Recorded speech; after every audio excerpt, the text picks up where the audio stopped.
మాతృదేవోభవ. ఈ కమనీయ కవిత్వ సంపద ఈ మధుర స్వరార్చనములు ఈ మధుర స్వరార్చనములు ఈ కమనీయ కవిత్వ సంపద ఈ మురిపాల దేవతలు ఈ పదునారు మహోపచారము ఈ మురిపాల దేవతలు ఈ పదునారు మహోపచారము ఈ మమకార బంధములు ఈ నదులి సరసుల్ సముద్రముల్. అమ్మా ఈ మమకార బంధములు ఈ నదులి సరసుల్ సముద్రములు నీ మహనీయ గర్భమున నే జనించుటగాదే చేకూరెన్ నీ మహనీయ గర్భమున నే జనించుటగాదే చేకూరెన్. భక్తి టీవీ ప్రేక్షక మహాశయులందరికీ మన గోదావరి మహాపుష్కరాల సందర్భంగా సప్త గోదావరికి సాహిత్య ఝరి సమర్పిస్తూ 7 భాగాలు మీకు సవినయంగా అందిస్తూ ఉన్నాం. అన్ని నదులకి గంగా, యమున, కావేరి, తుంగభద్ర ఇలా ఉన్నాయండి పేర్లు. గోదావరిని మాత్రం సప్త గోదావరి అంటారు. కారణం సప్తమునిరాట్ ప్రతాప సంప్రాప్తమైన గౌతమి గంగా అన్నాడు మహాకవి, కవి సార్వభౌముడు శ్రీనాథుడు. గోదావరి సప్తమునిరాట్ ప్రతాప సంప్రాప్తమైనది అన్నాడు. 7 ఋషులు తీసుకొచ్చారు దీన్ని. ఋషులు సత్వగుణ సంపన్నులు, ఆ మాటకు వస్తే గుణాతీతులు. అటువంటి వాళ్ళు తీసుకొచ్చినటువంటి గోదావరి గొప్పదా? రజోగుణ సంపన్నుడైనటువంటి రాజు భగీరథుడు తెచ్చిన గంగా నది గొప్పదా? ఆలోచించుకుంటే 2 ఆకులు గోదావరి ఎక్కువ చదివిందన్నాడు. ఎందుకంటే గంగలో 2 అక్షరాలు, గోదావరిలో 4 అక్షరాలు. పైగా వరి ఉంది, మనం తినేటువంటి పంట. గంగలో మునిగిపోవడమే ఉంది, గోదావరిలో శుభ్రంగా ఆహారం కూడా ఉంది. గో ఉంది, గో దానం ఉంది, వరి పంట ఉంది. ఎన్ని ఉన్నాయండి 4 అక్షరాల్లో మనం గ్రహించాలి. కానీ గో ఉంది, గోదానంలాగా దానం ఉంది, వరి పంట ఉంది. అలాగా ఏమిటి గోదావరి ప్రత్యేకత అంటే సప్తగోదావరం. ఎవరా సప్త ఋషులు? ముందు వారిని తలుచుకోకుండా మనం గోదావరి గురించి ఏం తలుచుకున్నా అది సార్థకం కాదు. తల్లిదండ్రులను తలుచుకున్నాక కదా బిడ్డలను తలుచుకోవలసింది. ఇప్పుడు కూడా ఇంత ఆధునిక కాలంలో కూడా, ఇంత కంప్యూటర్ యుగంలో కూడా బాబు మీ పరిచయం చెప్పండి అంటే ముందు ఏం చేస్తారు? నేను ఫలానా అని ఎవరు చెప్పరు, అది అహంకారం. అది ఖచ్చితంగా ముందు తల్లి తండ్రి, అందులో కూడా ముందు తల్లి తర్వాత తండ్రి, ఆ పేరు అలాగే ఉండాలి. అందుకని గోదావరికి మార్గదర్శకులు కదా మహర్షులు. తుల్యాత్రేయీ భరద్వాజీ వృద్ధమే గౌతమే వృద్ధ గౌతమే తుల్యాత్రేయీ భరద్వాజీ గౌతమే వృద్ధ గౌతమే కైశికీచ వశిష్ఠాచ సర్పంతే సాగరం భవి అన్నారు. తుల్యభాగ, ఆత్రేయి, భరద్వాజి, గౌతమి, వృద్ధ గౌతమి, కైశికి, వశిష్ఠ, కౌశికి వశిష్ఠ. తుల్యాత్రేయీ భరద్వాజీ గౌతమి వృద్ధ గౌతమి కౌశికీచ వశిష్ఠాచ సర్పంతే సాగరం భవి. సరిగ్గా ఈ 7 నదుల పేర్లు 7 ఋషుల మీద ఏర్పడ్డాయి, ఒక్క తుల్యభాగ తప్ప. అది జమదగ్ని ఋషి తీసుకొచ్చింది. సామాన్యుడా జమదగ్ని, పరశురాముని తండ్రి. క్షత్రియ తేజస్సు పుట్టవలసిన చోట బ్రాహ్మ తేజస్సుగా పుట్టాడు. అంచేతన మన తల్లి గోదావరి ఆ బ్రాహ్మీమయమైన మూర్తి నుంచి సంభవించింది. రజోగుణం కావాల్సింది సత్వగుణం అయింది. మనం అదృష్టవంతం. గోదావరి పుష్కరాలు జరుపుకుంటున్న వాళ్ళం, స్నానం చేస్తున్న వాళ్ళం, ఆ నీరు సేవిస్తున్న వాళ్ళు. నాసికా త్రయంబకం నుంచి నరసాపురం వరకు ఆ తీరంలో నివాసం ఉంటున్న వాళ్ళు, వాళ్ళెంత అదృష్టవంతులు. నిత్యము గోదావరిలో స్నానం చేసేవారు ఇంకెంత అదృష్టవంతులు. ఆ నీళ్ళే ఓ బిందుడు స్వయంగా తెచ్చుకుని తాగేవాళ్ళు ఎంత అదృష్టవంతులు. కుళాయి నీళ్లు కాకుండా ఆ నీళ్లే స్వయంగా తెచ్చుకుని తాగాలి. అలాగా తుల్యభాగా ఆ నదిని జమదగ్ని మహర్షి తీసుకొచ్చాడు. మసకపల్లి ప్రాంతంలోంచి అఖండ గౌతమి 7 పాయలుగా విడిపోయాక మసకపల్లి ప్రాంతం మీదుగా ప్రవహించేదాన్ని ఆ జమదగ్ని మహర్షి తీసుకొచ్చినటువంటి తుల్యభాగ అంటారు. ఆత్రేయి అత్రి మహర్షి తీసుకొచ్చాడు, కోలంక ప్రాంతం మీదుగా ప్రవహించేది. భరద్వాజి మూడోది భరద్వాజ మహర్షి తీసుకొచ్చాడు, కడియపలంక ప్రాంతం మీదుగా ప్రవహించేది. గౌతమి వృద్ధ గౌతమి యానాం ప్రాంతం మీదుగా ప్రవహించేది. వృద్ధ గౌతమి బోరసకూరు ప్రాంతం దగ్గర ప్రవహించేది. ఈ గౌతమ ఋషి తీసుకొచ్చాడు. వృద్ధ వృద్ధ గౌతమి కణ్వ మహర్షి పేరు మీద ఉందా ప్రత్యేకంగా. కౌశికీచ వశిష్ఠాచ వృద్ధ గౌతమి కణ్వ మహర్షి పేరు మీద ఉన్నది. బోడసకూరు ప్రాంతం పక్క నుంచి ప్రవహిస్తుంది. కౌశికీచ వశిష్ఠాచ. కౌశికి విశ్వామిత్రుని పేరు మీద, కుశికనందనుడు కౌశికుడు కదా.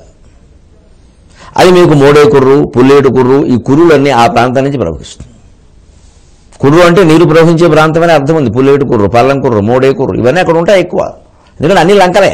తుల్య అత్రేయి భరద్వాజీ గౌతమి వృద్ధ గౌతమి కౌశికీచ వశిష్ఠాచ సర్పంతి సాగరం భువి. ఇవన్నీ సముద్రంలో కలవడానికే పడుతున్నాయి, ఆ దిశగానే నడుస్తున్నాయి. ఎందుకు? మానవ జీవితానికి గొప్ప సందేశం. అఖండ గౌతమిగా ఉన్న 7 పాయలుగా విడిపోయిన అన్ని సముద్రంలోకి పడుతున్నాయిగా.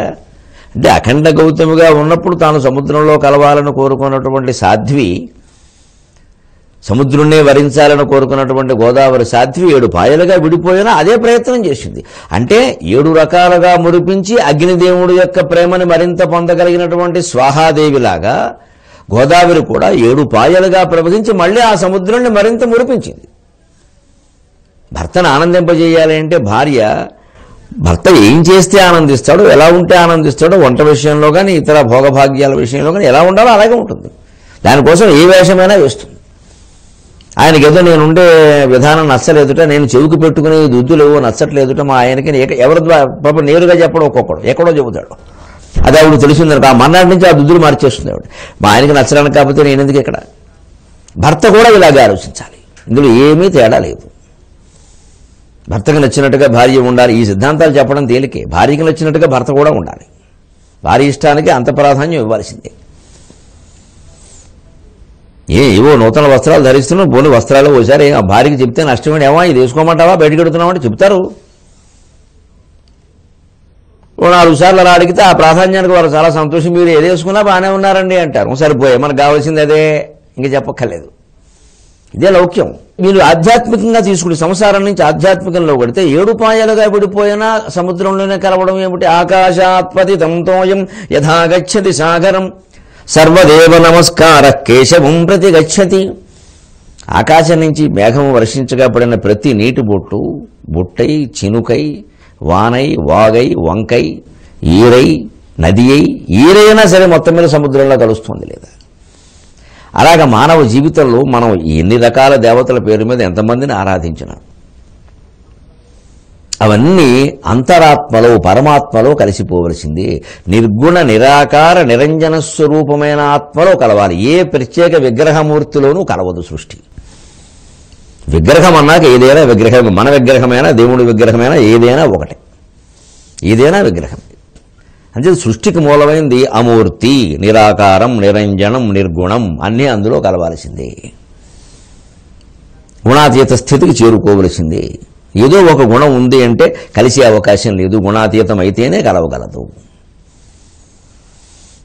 ఈ రూపంతో ఉండగా మనం కొత్త రూపం వేసుకోవాలన్నా ఉన్నదాని మీద మేకప్ రంగు వేసేయవలసిందే, సాధ్యం కాదు. అయితే అదే ఏమీ లేకపోతే ఏ రంగైనా వేసుకోవచ్చు, అదే మన రంగు. అంచేత అన్ని సముద్రంలో కలుస్తున్నాయి. దాన్నే మనం ఆధ్యాత్మికంగా జీవుడు దేవుళ్ళలో కలవాలి. సాధ్వీనైజ విహం లతాక్షితిరుహం సింధు సరిద్వల్లభం ప్రాప్నోతీహ యథా తథా పశుపతే పాదారవిందద్వయం చేతో వృత్తిరూపేత్యతిష్ఠతి సదా సా భక్తిరిత్యుచ్యతే అంటారు శంకరాచార్య శివానందలహరిలో. లతాక్షితిరుహం సింధు సరిద్వల్లభం. నది అనివార్యంగా సముద్రాన్ని వెతుక్కుంటూ వెళుతుంది. అసలు ఇంకేమి, ఇంకా అక్కడ ఇంకా ఏమీ పట్టించుకోదు, అలా వెళ్ళిపోవలసిందే. అంటే మన జీవితంలో మనం అనేక రకాల ముందు ఏదో కొంత లౌకిక జీవితంలో గడిపాం, పుట్టాం, పెరిగాం, చదువుకున్నాం, ఉద్యోగం, పెళ్లిళ్ళు చేసుకున్నాం. లౌకిక ఆకర్షణలు, బాధ్యతలు, బరువులు ఏవైనా కానీ ఉండవు, తప్ప ఉండాలి. క్రమక్రమంగా ఒక్కొక్కటే వదిలించుకుంటాం. ఇప్పుడు చిన్నతనంలో ఇవే ప్రధానంగా భావిస్తాం. పెద్ద అవుతున్న కొద్దీ వీటితో పాటు భగవద్భక్తిని అలవాటు చేసుకుంటాం. ఇంకాస్త పెద్ద అవుతున్న కదా భగవద్భక్తి తప్ప ఇంకేం ఉండదు. అదే సింధు సరిద్వల్లభం.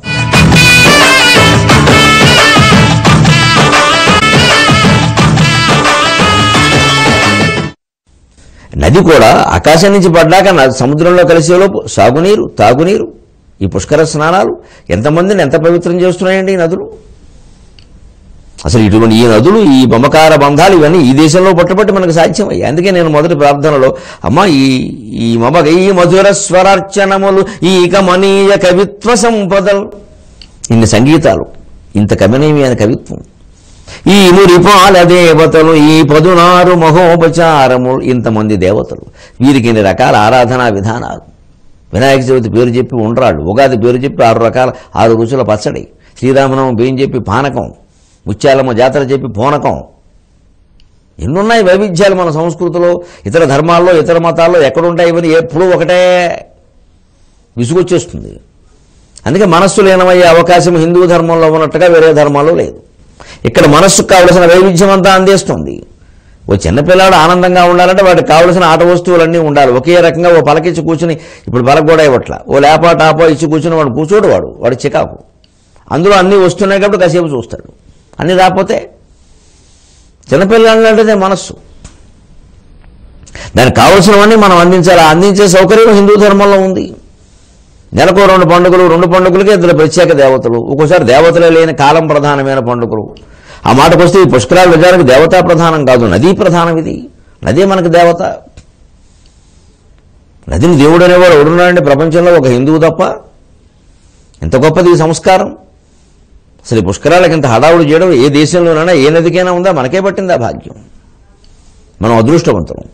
అంచేతను ఆ అంతిమంగా ఆధ్యాత్మికమైన తత్వానికే ఏ పండుగైనా, ఏ నదీ స్నానమైనా దారి తీయాలి. లేకపోతే అది వృధా అయిపోతుంది. పైగా 7 ఋషులు, 7 పాయలు, 7 ప్రవాహాలు, అవి సాధించేటువంటి ఘన విజయాలు అవి అలా ఉండగా, గోదావరి తీరం ఎంత రమ్యమైనది. అసలు గోదావరి గురించి సంస్కృత సాహిత్యంలో, తెలుగు సాహిత్యంలో మహాకవులు ఎవరెవరు ఏమన్నారు? ముఖ్యంగా ఆదికవి వాల్మీకి. అక్కడి నుంచి చూద్దాం. గోదావర్యా సమీపే చ మైథిలీ తత్ర రంస్యతే ప్రాజ్యమూల ఫలశ్చైవ నానాద్విజగణాయుతః వివిక్తశ్చ మహాబాహో పుణ్యో రమ్యస్తథైవ చ అని చెప్పాడు. ఎక్కడ ఉంటే బాగుంటుంది అంటున్నావు, అడిగావు కాబట్టి చెబుతున్నాను రామచంద్ర. గోదావర్యా సమీపే చ, గోదావరి నదీ తీరంలో మీరు నివసించండి. నేను చూసి అనుభవించి చెబుతున్నాను. ముఖ్యంగా నివాసం అంటే ఇల్లు కదయ్యా. ఎవరయ్యా ఇల్లు? గృహిణీ గృహముచ్యతే, ఇల్లాలే కదయ్యా ఇల్లు అంటే. ఇల్లాలో లేనిదే ఇల్లు అంటారా దాన్ని? మగవాడిని మగవాడు అన్నారు, ప్రత్యేకించి ఇంటి మీద పేరు ఆయనకి పెట్టలేదు. ఏదో ఒక్కోసారి ఆయన ఇంటి ఆయన అంటారు, కానీ ఇంటి ఆయన అంటే ఇంటి ఓనర్ కూడా అవుతాడు. ఈ మనం ఎవరంటే ఉన్నా అద్దుకుంటే ఇంటి ఆయన అంటే అర్థం వేరు. ఇంటి ఆయన అంటే వాళ్ళ ఆయన కాదు, ఇంటి ఆయన. కానీ ఇల్లాలు అనగానే భార్య అని అర్థం వచ్చింది చూసుకోండి, ఇంకో మాట లేదు దానికి. అందుకని గృహిణి నివాసం ఎక్కడ ఉండాలి, ఇల్లు ఎక్కడ అంటే రామచంద్ర ఇల్లాల అభిప్రాయం గమనించాలి. నేను గమనిస్తున్నా. నేను గోదావరి అనగానే అమ్మవారు తలూపుతోంది. మైథిలీ తత్ర రంస్యతి, మిథిలానగరపు రాజకుమార్తె అయిన ఈ మైథిలీదేవి తత్ర రంస్యతి, అక్కడ చాలా ఆనందంగా ఉంటుందయ్యా అని అమ్మాయి అభిరుచులన్నీ పెంచిన తండ్రికి, కానీ పెంచినటువంటి తండ్రికి తెలుస్తాయి కదా. మా అమ్మాయి ఏమిటో చిన్నప్పటి నుంచి ఇదంటే ఇష్టపడేది అని అల్లుడికి చెబుతాడు. కాస్త ఆ మామగారు చెప్పలేకపోయినా అత్తగారైనా చెప్పేస్తుంది, కాస్త ఇలా చూడవయ్యా బాబు మేము ఎలా పెంచామని. అలాగేదో పెంచినటువంటి జనక మహారాజులాగే ఈయన కూడా అగస్త్యుడు, మా అమ్మాయి ఇష్టం నాకు తెలుసునయ్యా, అక్కడ చాలా అందంగా ఉంటుంది, ఆనందంగా ఉంటుంది మా అమ్మాయి. మైథిలీ తత్ర రంస్యతి అంటే గోదావరి నదీ తీరం మగవాళ్ళకి లాగే అంతకంటే ఎక్కువగా ఆడవాళ్ళకి ఇంకా బాగా నచ్చుతుంది. ఇల్లాలు స్థాయిలో ఉన్న వాళ్ళకి అంతకంటే ఇల్లుగా ఉండదగింది వేరే లేదు. ప్రాజ్యమూల ఫలశ్చైవ, అక్కడ ముఖ్యంగా వనవాసం చేసేవారు కందమూల ఫలాలు తింటారు. కందం అంటే దుంప, మూలం అంటే వేళ్ళు, ఫలాలు, పళ్ళు. ఇప్పుడు చాలామంది తింటున్న వెవేగా ఆరోగ్యం పేరు మీద అంతా వనవాసమే. జీవనవాసమేది. అందుకే ఆ వనవాసానికి అవసరమైనటువంటి ఫలములు, మూలములు అన్నీ కూడా అక్కడ బాగా దొరుకుతాయ్యా. నానాద్విజగణాయుతక. అంతేకాదు నివాసం ఉండాలంటేనండి ఏం చెబుతున్నాడో వాల్మీకి మహర్షి అగస్త్యుని ద్వారా ఏం చెప్పిస్తున్నాడో గుర్తుపెట్టుకోండి. మనం ఉండే చోట ఖచ్చితంగా చెట్లు ఉండాలి. ఆ చెట్ల మీద పెట్టెలు వాలాలి. పక్షులు గూళ్ళు ఏర్పాటు చేసుకునే అవకాశం మనమే ఇయ్యాలి. అంతేగాని వరవిక్రయ నాటకంలో సింగరాజు లింగరాజులాగా ఖరనామ సంవత్సరంలో మా ఇంటి వంటంతా కాకి గోళ్లతోనే వెళ్ళిపోయిందో అని చెప్పడం కాదు. వీడిని నరకానికి తీసుకెళ్లి ఖరం కింద కట్టేయడం ఖాయం. కాకులు పిచ్చుకలు రకరకాల గూళ్ళు కట్టుకునే అవకాశాలు మనం ఇవ్వాలంటే చెట్లు పెట్టాలి. ఇంట్లో అక్కర్లేదు, అలా లేకపోతే ఇంట్లోనే కడతాయి. ఇల్లు అంటే ముందు 4 చెట్లు వేసాక ఇల్లు నాట. హరితహారం అని ప్రభుత్వం వారు పెట్టడంలో ఉద్దేశం ఏది? నిజంగా ఆ హరితహారంలోనే, ఆ పత్రహరితహారం మధ్యలోనే మనం ఉండాలి. అక్కడే భగవంతుడు ఉంటాడు. కదంబ వనవాసిని అంటే ఏమిటి? ఎక్కడ కడిమి పూలు ఉంటాయో అక్కడ ఆవిడ ఉంటుందని ఆ పూలన్నీ పట్టుకొచ్చి ఆవిడ మీద పారేయమని కాదు. ఆ పూలన్నీ ఉన్న చోట ఆవిడని చూడండి మీరు. ఆ తోటలోకి వెళ్ళి, ఆ తోటంతా మణిద్వీపం, ఆ పూలలో ఉండేటువంటి తేజస్సు, కాంతి, సుగంధం అన్నీ అమ్మవారి స్వరూపం. వేదాంత గ్రంథాలను స్పష్టంగా చెప్పారు భగవతత్వాన్ని ఎలా పట్టుకోవాలంటే తిలేషు తైలం పుష్పేషు గంధం అన్నారు. నువ్వు గింజలో నువ్వెక్కడుంది, నువ్వు ఎక్కడుంది, పువ్వుల్లో సుగంధం ఎక్కడుందో పట్టుకో, అప్పుడు దేవుడు దొరుకుతాడు అన్నారు. అంచేది ఆ పువ్వులు, ఆ కాంతి, ఆ తేజస్సు, ఆ సుగంధంలో దేవుణ్ణి చూడాలి. కానీ అవన్నీ మొత్తం కోస్తే ఏమైంది? అక్కడ తోటలో ఉంటే 2 రోజులు కనీసం హాయిగా ఉంటాయి. 2 రోజులు ఉంటాయి, 1 రోజు కాదు. ఏ పువ్వునైనా మీరు చూడండి 2 రోజులు హాయిగా ఉంటుంది. మనం కోసి ఇక్కడ పడేస్తే 2 క్షణాల్లో పోయింది దాని బతుకు. దాన్ని గొప్ప విషయంగా చెబుతున్నాం మనం.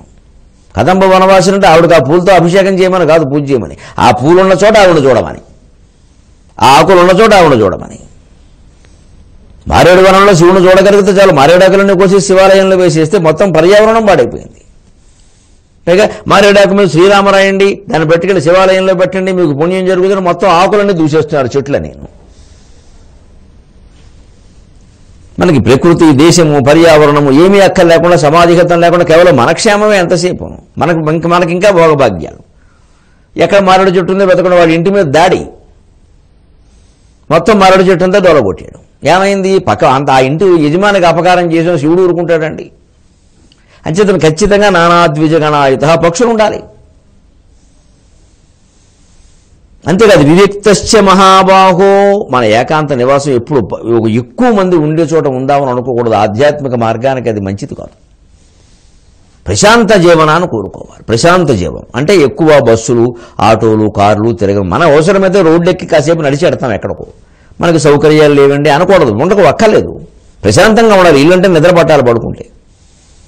మెయిన్ రోడ్డుకి దగ్గరండి, బస్ స్టాండ్ మాకు దగ్గరండి, విమానాలు ఎందుకు రోదా ఊరికే.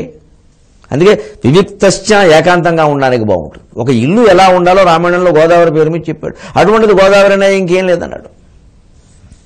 వివిక్తశ్చ మహాబాహో పుణ్యో రమ్యస్తథైవచ, ఇంతకంటే పుణ్యవంతమైన ప్రదేశం, ఇంతకంటే రమ్యమైన ప్రదేశం లేదయ్యా. అంతే శ్రీరాముడు అక్కడికి వెళ్ళిపోయి ఇయం గోదావరి రమ్య తరు పుష్పితైస్తరుభిర్వృత హంసకారండవాకీర్ణ చక్రవాకోపశోభిత.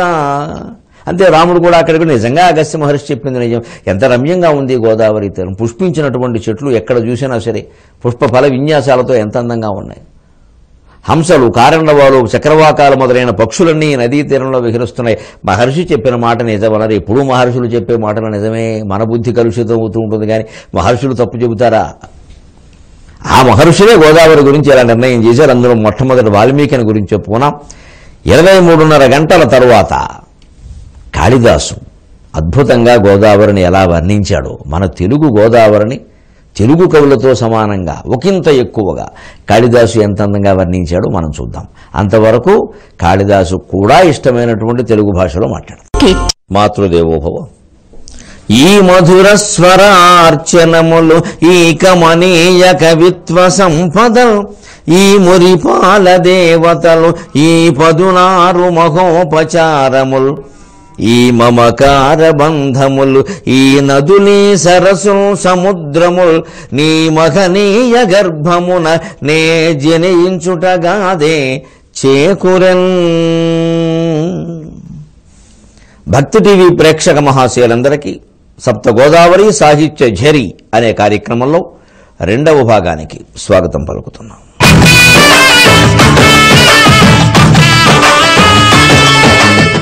సంస్కృత మహాకవుల్లో వాల్మీకి తర్వాత అంతటి వాడైనటువంటి కాళిదాసు పురా కవీనాం గణనా ప్రసంగే కనిష్ఠికా అధిష్ఠిత కాళిదాస అద్యాపితతుల్య కవేరభావాదనామిక సార్ధవతీ బభూవ. మహాకవుల్లో గొప్పవారెవరో లెక్క పెడుతున్నారట. లెక్క ఎప్పుడైనా ఎలా పెడతాం కదా, 1, 2, 3 అని. 1 అని కాళిదాసు అన్నారట. ఇక 2వ వాడు ఆయనతో సమానమైన వాడు దొరకలేదుట. అందుకని ఈ వేలు పేరు అనామికట. అనామిక అంటే పేరు లేనిది.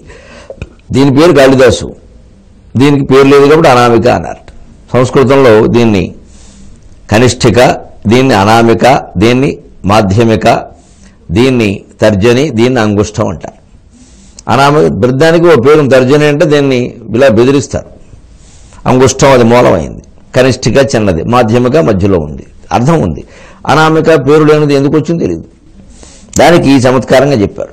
మహాకవులు లెక్క పెడుతూ ఉంటే కాళిదాసు ఒకటే దొరకడు, రెండో వాళ్ళు లేడు, అందుకని పెట్టారు. అటువంటి కాళిదాసు మహత్తరమైన కవిత్వాన్ని మనకు అందించినటువంటి కాళిదాసు. సామాన్యమైనవి ఆయన కవితలంటే. ఆయన గోదావరిని గురించి ఏం చెప్పాడు, ఎక్కడ చెప్పాడు? కాళిదాసు గోదావరిని గురించి చెప్పవలసిన సందర్భం ఏమిటి? అభిజ్ఞాన శాకుంతలంలో గోదావరి వచ్చే అవకాశం లేదు. మాళవికాగ్నిమిత్రం, విక్రమోర్వశీయం, కుమార సంభవం ఎక్కడా రాదు. మేఘ సందేశంలో కూడా రాదు. మేఘుడు ఉండేటువంటి కూడా మహారాష్ట్ర ప్రాంతం అంటారు. అక్కడి నుంచి అలా వెళ్ళిపోవచ్చు హిమాలయాలకు మేఘం. గోదావరికి రావాల్సిన అవసరం లేదు. మహా అయితే కొద్దిగా దాటవచ్చు. కానీ గొప్ప అవకాశం కాళిదాసుకి, ఆ సాహిత్యం చదివే అవకాశం మనకి కల్పించిన సందర్భం ఏమిటంటే, కాళిదాసు రఘువంశంలో సుమారుగా ఒక 6-7 సర్గలు రామాయణం రచించాడు. మన రఘువంశంలో రాముడు కూడా ఒకటి కదా. రఘువంశం అనగానే మనకు సాధారణంగా ఎవరన్నా మాట్లాడినా పఠన పాఠనాల్లో కూడా మొదటి 3-4 సర్గలే. దిలీపుడు, రఘుమహారాజు, మహా అయితే ఇందుమతి స్వయంవరంతో అయిపోయినట్టే. సరే, తర్వాత కావ్యంలో కొంచెం అంత ఆసక్తికరమైన ఘట్టాలు కూడా తక్కువ. కాళిదాసు బాగానే రాసిన ఘట్టాలు, కథ కూడా మనకు కావాలిగా. కథ లేకపోతే కేవల వర్ణనలో మనం వినలేం. అదొక అభిరుచి భేదం కారణంగా కూడా ఆ తర్వాత 6-7 సర్గల తర్వాత ఉండే రామాయణ కాళిదాసు రఘువంశం అంతగా ప్రసిద్ధం కాలేదు. కానీ చాలా బాగుంటుంది నిజానికి. సంపూర్ణంగా చదివిన వ్యక్తిగా చెబుతున్నాను. లెక్క పూర్తిగా 19 పూర్తిగా చదివి అలా చదివితేనే మన జీవితానికి సార్థకత. అందులో రావణాసురుని జయించి అయోధ్యకు తిరిగి వస్తూ ఉంటే పుష్పక విమానంలో వెడుతూ గోదావరి నదిపై నుంచి ఆ విమానం దాటుతూ ఉంటే రాముడు అంటున్నట్టు, అది దొరికింది సందర్భం గోదావరిని వర్ణించడానికి. అమూర్ విమానాంతరలంబినీనాం శ్రుత్వా స్వనం కాంచన కింకిణీనాం. సీత, గమనించావా? ఎందుకు గమనించనండి, నాకు చాలా ఇష్టమైన గోదావరి, అందుకే నీకు ఇష్టం కాబట్టి గోదావరి నాకు ఇష్టం అన్నాడు ఆయన. అమూర్ విమానాంతరలంబినీనాం శ్రుత్వా స్వనం కాంచన కింకిణీనాం ప్రత్యుద్వజంతేవఖముత్పతంత్యో గోదావరి సారస పంక్తయస్త్వాం. ఈ మొత్తం శ్లోకంలో ఏ పదం చాలా ముఖ్యమండి అని ఎవరన్నా పండితున్నది, ఎవరి అభిరుచి ప్రకారం వారు మాట్లాడతారు. సరే, కొంతమంది శాస్త్రం ప్రకారం మాట్లాడతారు. కంచన కింకిణి నాం చాలా బాగుందండి అంటారు. మా గోదావరి పేరు వచ్చిందండి, గోదావరి చాలా ముఖ్యం అంటారు. అసలు విమానం అన్నారండి, పుష్పక విమానం, అది చాలా ముఖ్యం అంటారు. నేనైతే అన్నిటికంటే కూడా నాకు బాగా నచ్చిన పదం త్వాం. గోదావరి సారస పంక్తయస్త్వాం. ఆ త్వాం అనగానే సీతాదేవి రాముడికి చాలా విలాసంగా చూసింది. స్త్రీలకు కావలసింది అది. త్వాం, అది నీకోసం చేస్తున్నా, నీకోసమే వచ్చా, నువ్వే నాకు కావాలి, ఈ సన్మానం అంతా నీకోసమే, నాకు కాదు, అసలు ఈ సన్మానానికి కారణం నువ్వే. ఇది సరదా, నిజమే కదండి. అందులో అబద్ధం కూడా ఏం లేదుగా మాట చెప్పడానికే. భార్య లేకుండా భర్తకి ఏ సన్మానాలు ఎలా జరుగుతాయి? భార్య వల్ల అవమానపడిన భర్తలు ఎంతమంది ఉన్నారో లోకంలో మనం చెప్పలేం. చాలా తప్పు మాట. కోటికొకడు ఉంటాడు బహుశా. కానీ భార్య వల్ల సన్మానింపబడిన వాళ్ళు, అంటే ఆ సుగంధం, ఆ ఇంటి దగ్గర ఉండి బాధ్యతలన్నీ చూసుకోవడం వల్ల బయట సన్మానాలు పొందుతున్న వాళ్ళు ఎంతమంది ఉన్నామండి? అవే ఎక్కువ కదా, అనుమానమేముంది? అందుకే త్వాం త్వాం అని మరి అది నీకు స్వాగతం చెబుతున్నట్టుగా ఉంది గోదావరి. ఎంత మాట, ఎంత మాట. ఇది స్త్రీకి ఆనందం కలిగించే విషయం. దాన్ని సమర్థిస్తున్నందులో అబద్ధం కూడా ఏం లేదు. అమూర్ విమానాంతరలంబినీనాం శ్రుత్వా స్వనం కాంచన కింకిణీనాం. ఈ పుష్పక విమానానికి బంగారపు గంటలు, వాటి లోపల మళ్ళీ బంగారపు చిరుమువ్వలు ఉన్నాయి కదా. మనం ఇలా ఎగురుతుంటే గాలికి ఆ మువ్వలు మోగి సవ్వడి చేస్తున్నాయి కదా. ఆముక్తమాల్యదలో కృష్ణదేవరాయలు చెప్పినట్టు మలయపు గాలి రేల వనమాలి వనమాలి విమాన ఘంటికల్ అని చెబుతాడు ఆయన. ఆ మలయ పర్వతం నుంచి వస్తున్న గాలిలా వీయగానే ఆ గాలి తగిలి ఆ వనమాలి విమానం గంటకి మోగుతున్నాయట. మన్నారస్వామి కోవిల ముందు ఉన్న ధ్వజస్తంభానుకున్న గంటల మువ్వలు మోగుతున్నాయట. అలాగా శృత్వాస్వనం కాంచన కింకిణీనాం, ఈ బంగారపు గంటల్లో ఉండే బంగారపు మువ్వలు సన్న సవ్వడి చేస్తాయి. కంచు మోగినట్లు కనకంపు మోగదుగా, అయినా మోగుతుందిగా. అందుకని ఆ సన్నటి మువ్వల సవ్వడి కింకిణీ స్వనం అలా వినపడుతుంది. శృత్వాస్వనం స్వాస్వనం శృత్వ, అవి విని వెంటనే గోదావరి తీరంలో, గోదావరి నది మీద ఉంటూ నీటి పక్షులు ఉంటాయి కదా, గోదావరి సారస పంక్తయక, సారసములు అంటే బెదురు పక్షులు ఆకాశంలో ఇలా వరుసగా ఎగురుతూ ఉంటాయి, ఎంత అందంగా ఉంటాయి. వాటిని చూసే రామకృష్ణ పరమహంస సమాధి స్థితిలోకి వెళ్ళిపోయాడు. సాయంత్రం పూట ఆయన అలా చూస్తూ ఉంటే కొన్ని వందల పక్షులు ఇలా ఒక దారము లేని తోరణంలాగా, అస్తంభా తోరణ స్రజ అని కాళిదాసు వర్ణించినట్టుగా దారము లేని తోరణం కూడా అయింది. అలా అయి పక్షులు ఎగురుతుంటే అలా చూస్తుంటే అలా చూసి సమాధిలోకి వెళ్ళిపోయాడు. అందులో భగవంతుని దర్శించాడు. మన అభ్యాసం అలా సాగాలి, ఇంకింత కిందికి వెళ్ళిపోవడం కాదు కర్మకాండ పేరు మీద. ఈ కర్మ నుంచి ఆ జ్ఞాన మార్గంలో అలా వెళుతూ ఉండే, ఎప్పటికప్పుడు చూసుకోవడం, దీని నుంచి మనం ఏం పొందాం, దీని నుంచి మనం ఏం పొందాం, దీంతోనే అయిపోయింది అనుకుంటే అలాగా. ఈ స్నానం జ్ఞానంలోకి వెళ్ళాలి. స్నానమే చాలండి అంటే ఇంకా అంతకంటే అజ్ఞానం ఇంకోటి లేదు. స్నానం జ్ఞానంలోకి వెళ్ళాలి ఖచ్చితంగా. ఎప్పుడు స్నానం ముక్తి నీరు జ్ఞానం ఇస్తుంది. ఆ స్నానం నుంచి జ్ఞానానికి వెళ్ళే విధానం తెలుసు. స్నానంలో జ్ఞాన మార్గం కూడా ఉంది. జ్ఞానానికి వెళ్ళాక స్నానాలు ఉంటే వెడతాయి. అలా ప్రతిదాని నుంచి అలా వెళ్ళాలి. అందుకని కాళిదాసు రమ్యంగా అలా వదిలిపెడితే అస్తంభా తోరణస్రజ అని రామకృష్ణ పరమహంస దాన్నే ఆధ్యాత్మికంగా తీసుకుని సమాజ స్థితిలోకి వెళ్ళిపోయాడు ఆయన. అదే సరిగ్గా బెదురు పక్షులు గోదావరి సారస పంక్తయః త్వాం ప్రత్యుద్వ్రజంతేవ ఖముత్పతంత్యః. ఖం ఉత్పతంత్య, ఆకాశం నుంచి కిందికి ఇలా విమానం రూపంలో మనం ఇలా కిందికి వస్తున్నటువంటి మనకి ఆ గోదావరి మీద ఉండేటువంటి ఆ నీటి కొంగలు తమ రవాలతోటి, ఆరవారావు సంరావు విరావ అని అడగడు పక్షుల రవాలు ఉంటాయి కదా, పక్షుల కిలకిల ధ్వానాలతోటి ఈ విమానపు గంటల మువ్వల సవ్వడికి ఆ పక్షుల యొక్క సవ్వడి ఎదురు సన్నాహాలు పలుకుతున్నట్టుగా ఉంది. ఇదంతా త్వాం నిన్ను ప్రత్యుద్వ్రజంతీవ, నీకు ఎదురుకోలు సన్నాహం జరుగుతోందో జానకి అన్నాడు ఆయన. అంతకంటే అమ్మవారికి ఆనందం ఏముంటుందండి. గోదావరి మీద నీటి పక్షుల్ని కాళిదాసు అలా వర్ణించాడు. అయితే ఓసారి దిగుదా ఉందాడు, మరి దిగుతారు, ఇంకా దిగేసరికి ఇంకా విన్యాసాలన్నీ కనపడ్డాయి.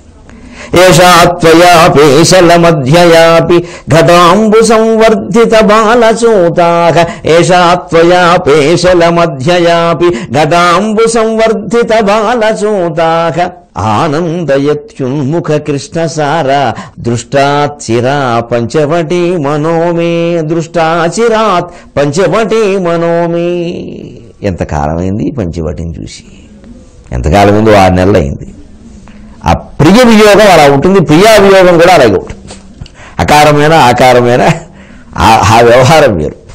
ప్రియ వియోగం ప్రియా వియోగం అలాగే ఉంటుంది. అది కొద్ది సమయం కూడా భరించలేరు, ఎందుకంటే అంత ఇష్టం. నిజానికి అయోధ్యను విడిచిపెట్టి 14 ఏళ్ళు అయింది. ఆ వియోగం కంటే కూడా గోదావరి వియోగం ఎక్కువ. ఎందుకంటే ఇది 6 నెలలే, 13.5 ఏళ్ళు అక్కడే ఉన్నారుగా. ఈ రావణాసురుడు గొడవ అయినప్పుడే కదా, ఇదంతా 6 నెలలేగా. కానీ అది ఎక్కువ, ఎందుకంటే బాగా ఇష్టం. అందుకని ఇటువంటిది ఆ తీరంట. ఏషాత్వయాపేశల మధ్యయాపి, అసలే సన్నలే తీగలా ఉంటాం. నీ నడుము ఇంకా సన్నం, ఉందో నీదో నీ నడుము లేదంటున్నది ఈ జగము అన్నట్టుగా ఉంటుంది. అనగానే ఒకసారి సీతాదేవి ఇలా తడువుకుంది, మీకేం పని పాట లేదని. అదో ఆనందం. అలా అనాలి, పని పాట లేదని వాళ్ళు అనాలి. అలా అనాలని కోరుకుంటారు కానీ అనక్కర్లేదన్నట్టుగా మాట్లాడతారు. అదే స్త్రీ ప్రవృత్తి, అదో సరసం. ఏషాత్వయాపేశల మధ్యయాపి, అసలే నడుము సన్నం. ఇంకా నువ్వు ఆ కొండలతో నీళ్లు మోస్తూ ఉంటే నడుము ఎంత ఇబ్బంది పడుతుంది. నేను చూసి ఎంత బాధపడేవాడినో తెలుసా. పరవశించిపోయింది సీతాదేవి మాటకి. ఘటాంబు సంవర్ధిత బాలచూతాః, లేత మామిడి మొక్కలు, లేమావిడి గున్నలు, బాలచూతాః మామిడి గున్న అంటారు లేత మామిడి మొక్కలకి. ఘట అంబు సంవర్ధిత, కొండలతో నీళ్లు తెచ్చి నువ్వు పోస్తూ ఉంటే ఆ సన్నటి నడుము కదిలిపోతూ ఉంటే ఎక్కడ ఏమైపోతావో కందిపోతావో అని నేను బాధపడుతూ ఉంటే. ఆనందయతి ఉన్ముఖ కృష్ణసార పంచవటి, అక్కడ దారిలో ఉండేటువంటి కృష్ణసార మృగాల నీళ్లు సీతాదేవి నీళ్లు మోస్తోంది, ఎంత అందంగా ఉందో నీళ్లు మోస్తుంటే అని అలా చూస్తూ ఉంటే అసలు ఆ పంచవటి దృశ్యాలు దృష్టాచిరాత్ పంచవటి మనోమి చాలా కాలమైంది సీత. అవునా మీరు చూశారా అంది సీత. అది అవును, ఆ మొక్కలను చూశాను, ఆ నీళ్లు పోస్తుంటే చూశాను, ఆ కృష్ణసారాలను చూశాను, ఏమీ చూడలేదు, మీరు నా నడుము చూస్తూ కూర్చున్నారు దేవుడు. ఒక్కసారి విలాసంగా రాముడు నవ్వాడు. స్మితపూర్వ భాక్ అయినటువంటి ఆ రఘునాథ నాయకుడు నవ్వు తెలుగువారిని అందరినీ కాపాడరు కాక. మీరు నా నడుము చూస్తూ కూర్చున్నారు, ఏది ఎక్కడ చూశారు ఇవన్నీ అంటే అదే అన్నాడు. ఎంత అందంగా రాస్తారండి కాళిదాసు కవిత్వం, ఎంత గొప్పది. వేదం ఆజ్ఞాపిస్తుంది, అందులో చర్చించడానికి ఏం లేదు, చెప్పినట్టు చేయడమే. పురాణం ప్రలోభి పెడుతుంది. సందర్భం వచ్చినది కాబట్టి చెబుతున్నాను కానీ చేయడం పుణ్యమే కావచ్చు, కానీ చేయకపోవడం పాపం కాదని భయపడకండి దయచేసేవారు. అలా ఎక్కడా లేదండి. అలా కూడా మాకు ఫోన్లు వస్తున్నాయి, చేసి తీరాలి అని ఎక్కడా లేదండి. ఆ తీర ప్రాంత వాసులకి ఆ నది పట్ల అన్ని జాగ్రత్తలు తీసుకోవడం కోసం చేసిన ఏర్పాటు ఇది. 12 ప్రధానమైన నదులు, అందుకని 12 రాసులు, 13వ రాశి ఉంటే 13వ నది కూడా పెట్టేవాడు, అనుమానం లేదు. నదులు పెంచగలం కానీ రాసులు పెంచలేంగా. అందుకని 12 రూపాయలు మహాపుష్కలో 12 పనులు 144. ఇంకా దానికి మహామహా తెచ్చుకుంటూ పోయి విపరీతాలు చేయక్కల. చేస్తే పుణ్యం ఎందుకన్నా నది కోసారి 12 ఏళ్ళకి ఒకసారైనా వచ్చి ఏమన్నా ఒక ఆడపిల్లని ఒక ఇంట్లో ఇచ్చామండి, ఏడాదికో 2 ఏళ్ళకో ఒకసారి వెళ్ళి అమ్మాయి ఎలా ఉందో చూడకపోతే ఎలా బాగోగులు ఎవరు చూస్తారు? కన్యాదానం అన్ని దానాలు లాంటిది కాదే. నవమా అని అనడం లేదే.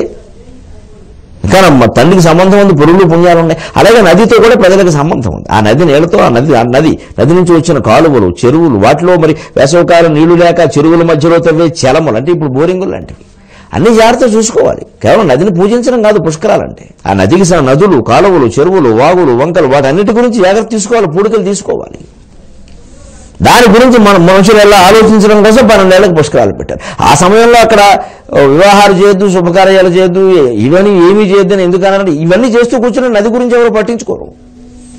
ఇవన్నీ ఆ సంవత్సరం అంతా మానేస్తే పూర్తిగా నది గురించి దృష్టి పెడతారు. మన ఇంట్లో ఎవరికైనా అనారోగ్యం చేసింది, తీవ్రంగా ఉంది, అప్పుడు ఏమంటాం మనం? ఇంకేం వద్దురా, వారికి దగ్గర వరకు ఎవరైనా మాట్లాడకండి, సినిమా లేదు, షికారు లేదు, కూర్చోండి అంటామా అనమా? అంతే.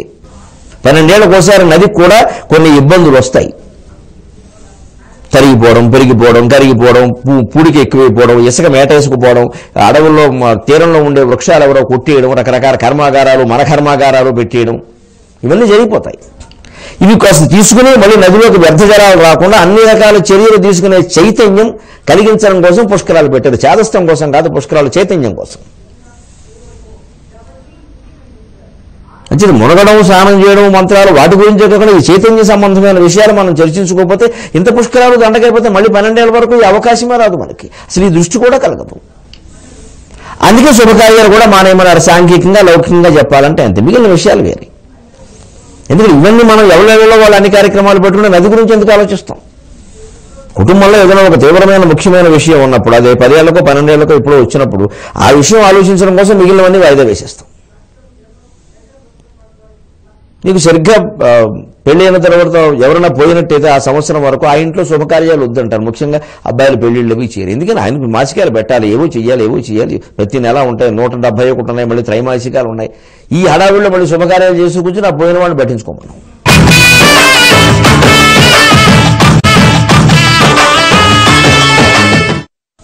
అలాగా శుభమైనా ఏదైనా సరే జరిగినప్పుడు ఒక ప్రత్యేకమైనటువంటి దృశ్యం ఒకటి మన జీవితంలో ఆవిష్కృతమైనప్పుడు, ప్రకృతి దృశ్యంలో ఒక పుష్కరాల సుందర దృశ్యమైనప్పుడు, ఒక ప్రత్యేక ప్రాధాన్యం దానికి ఇవ్వాలనుకున్నప్పుడు మన సొంత పనులన్నీ మానేయాలి. అందుకే శుభకార్యాలు మానేయాలి. పితృకార్యాలు మానమని చెప్పాలి, ఎందుకంటే అవి మనం మానిన వాళ్ళు ఊరుకోరు. దా వ్యవహారం వేరు.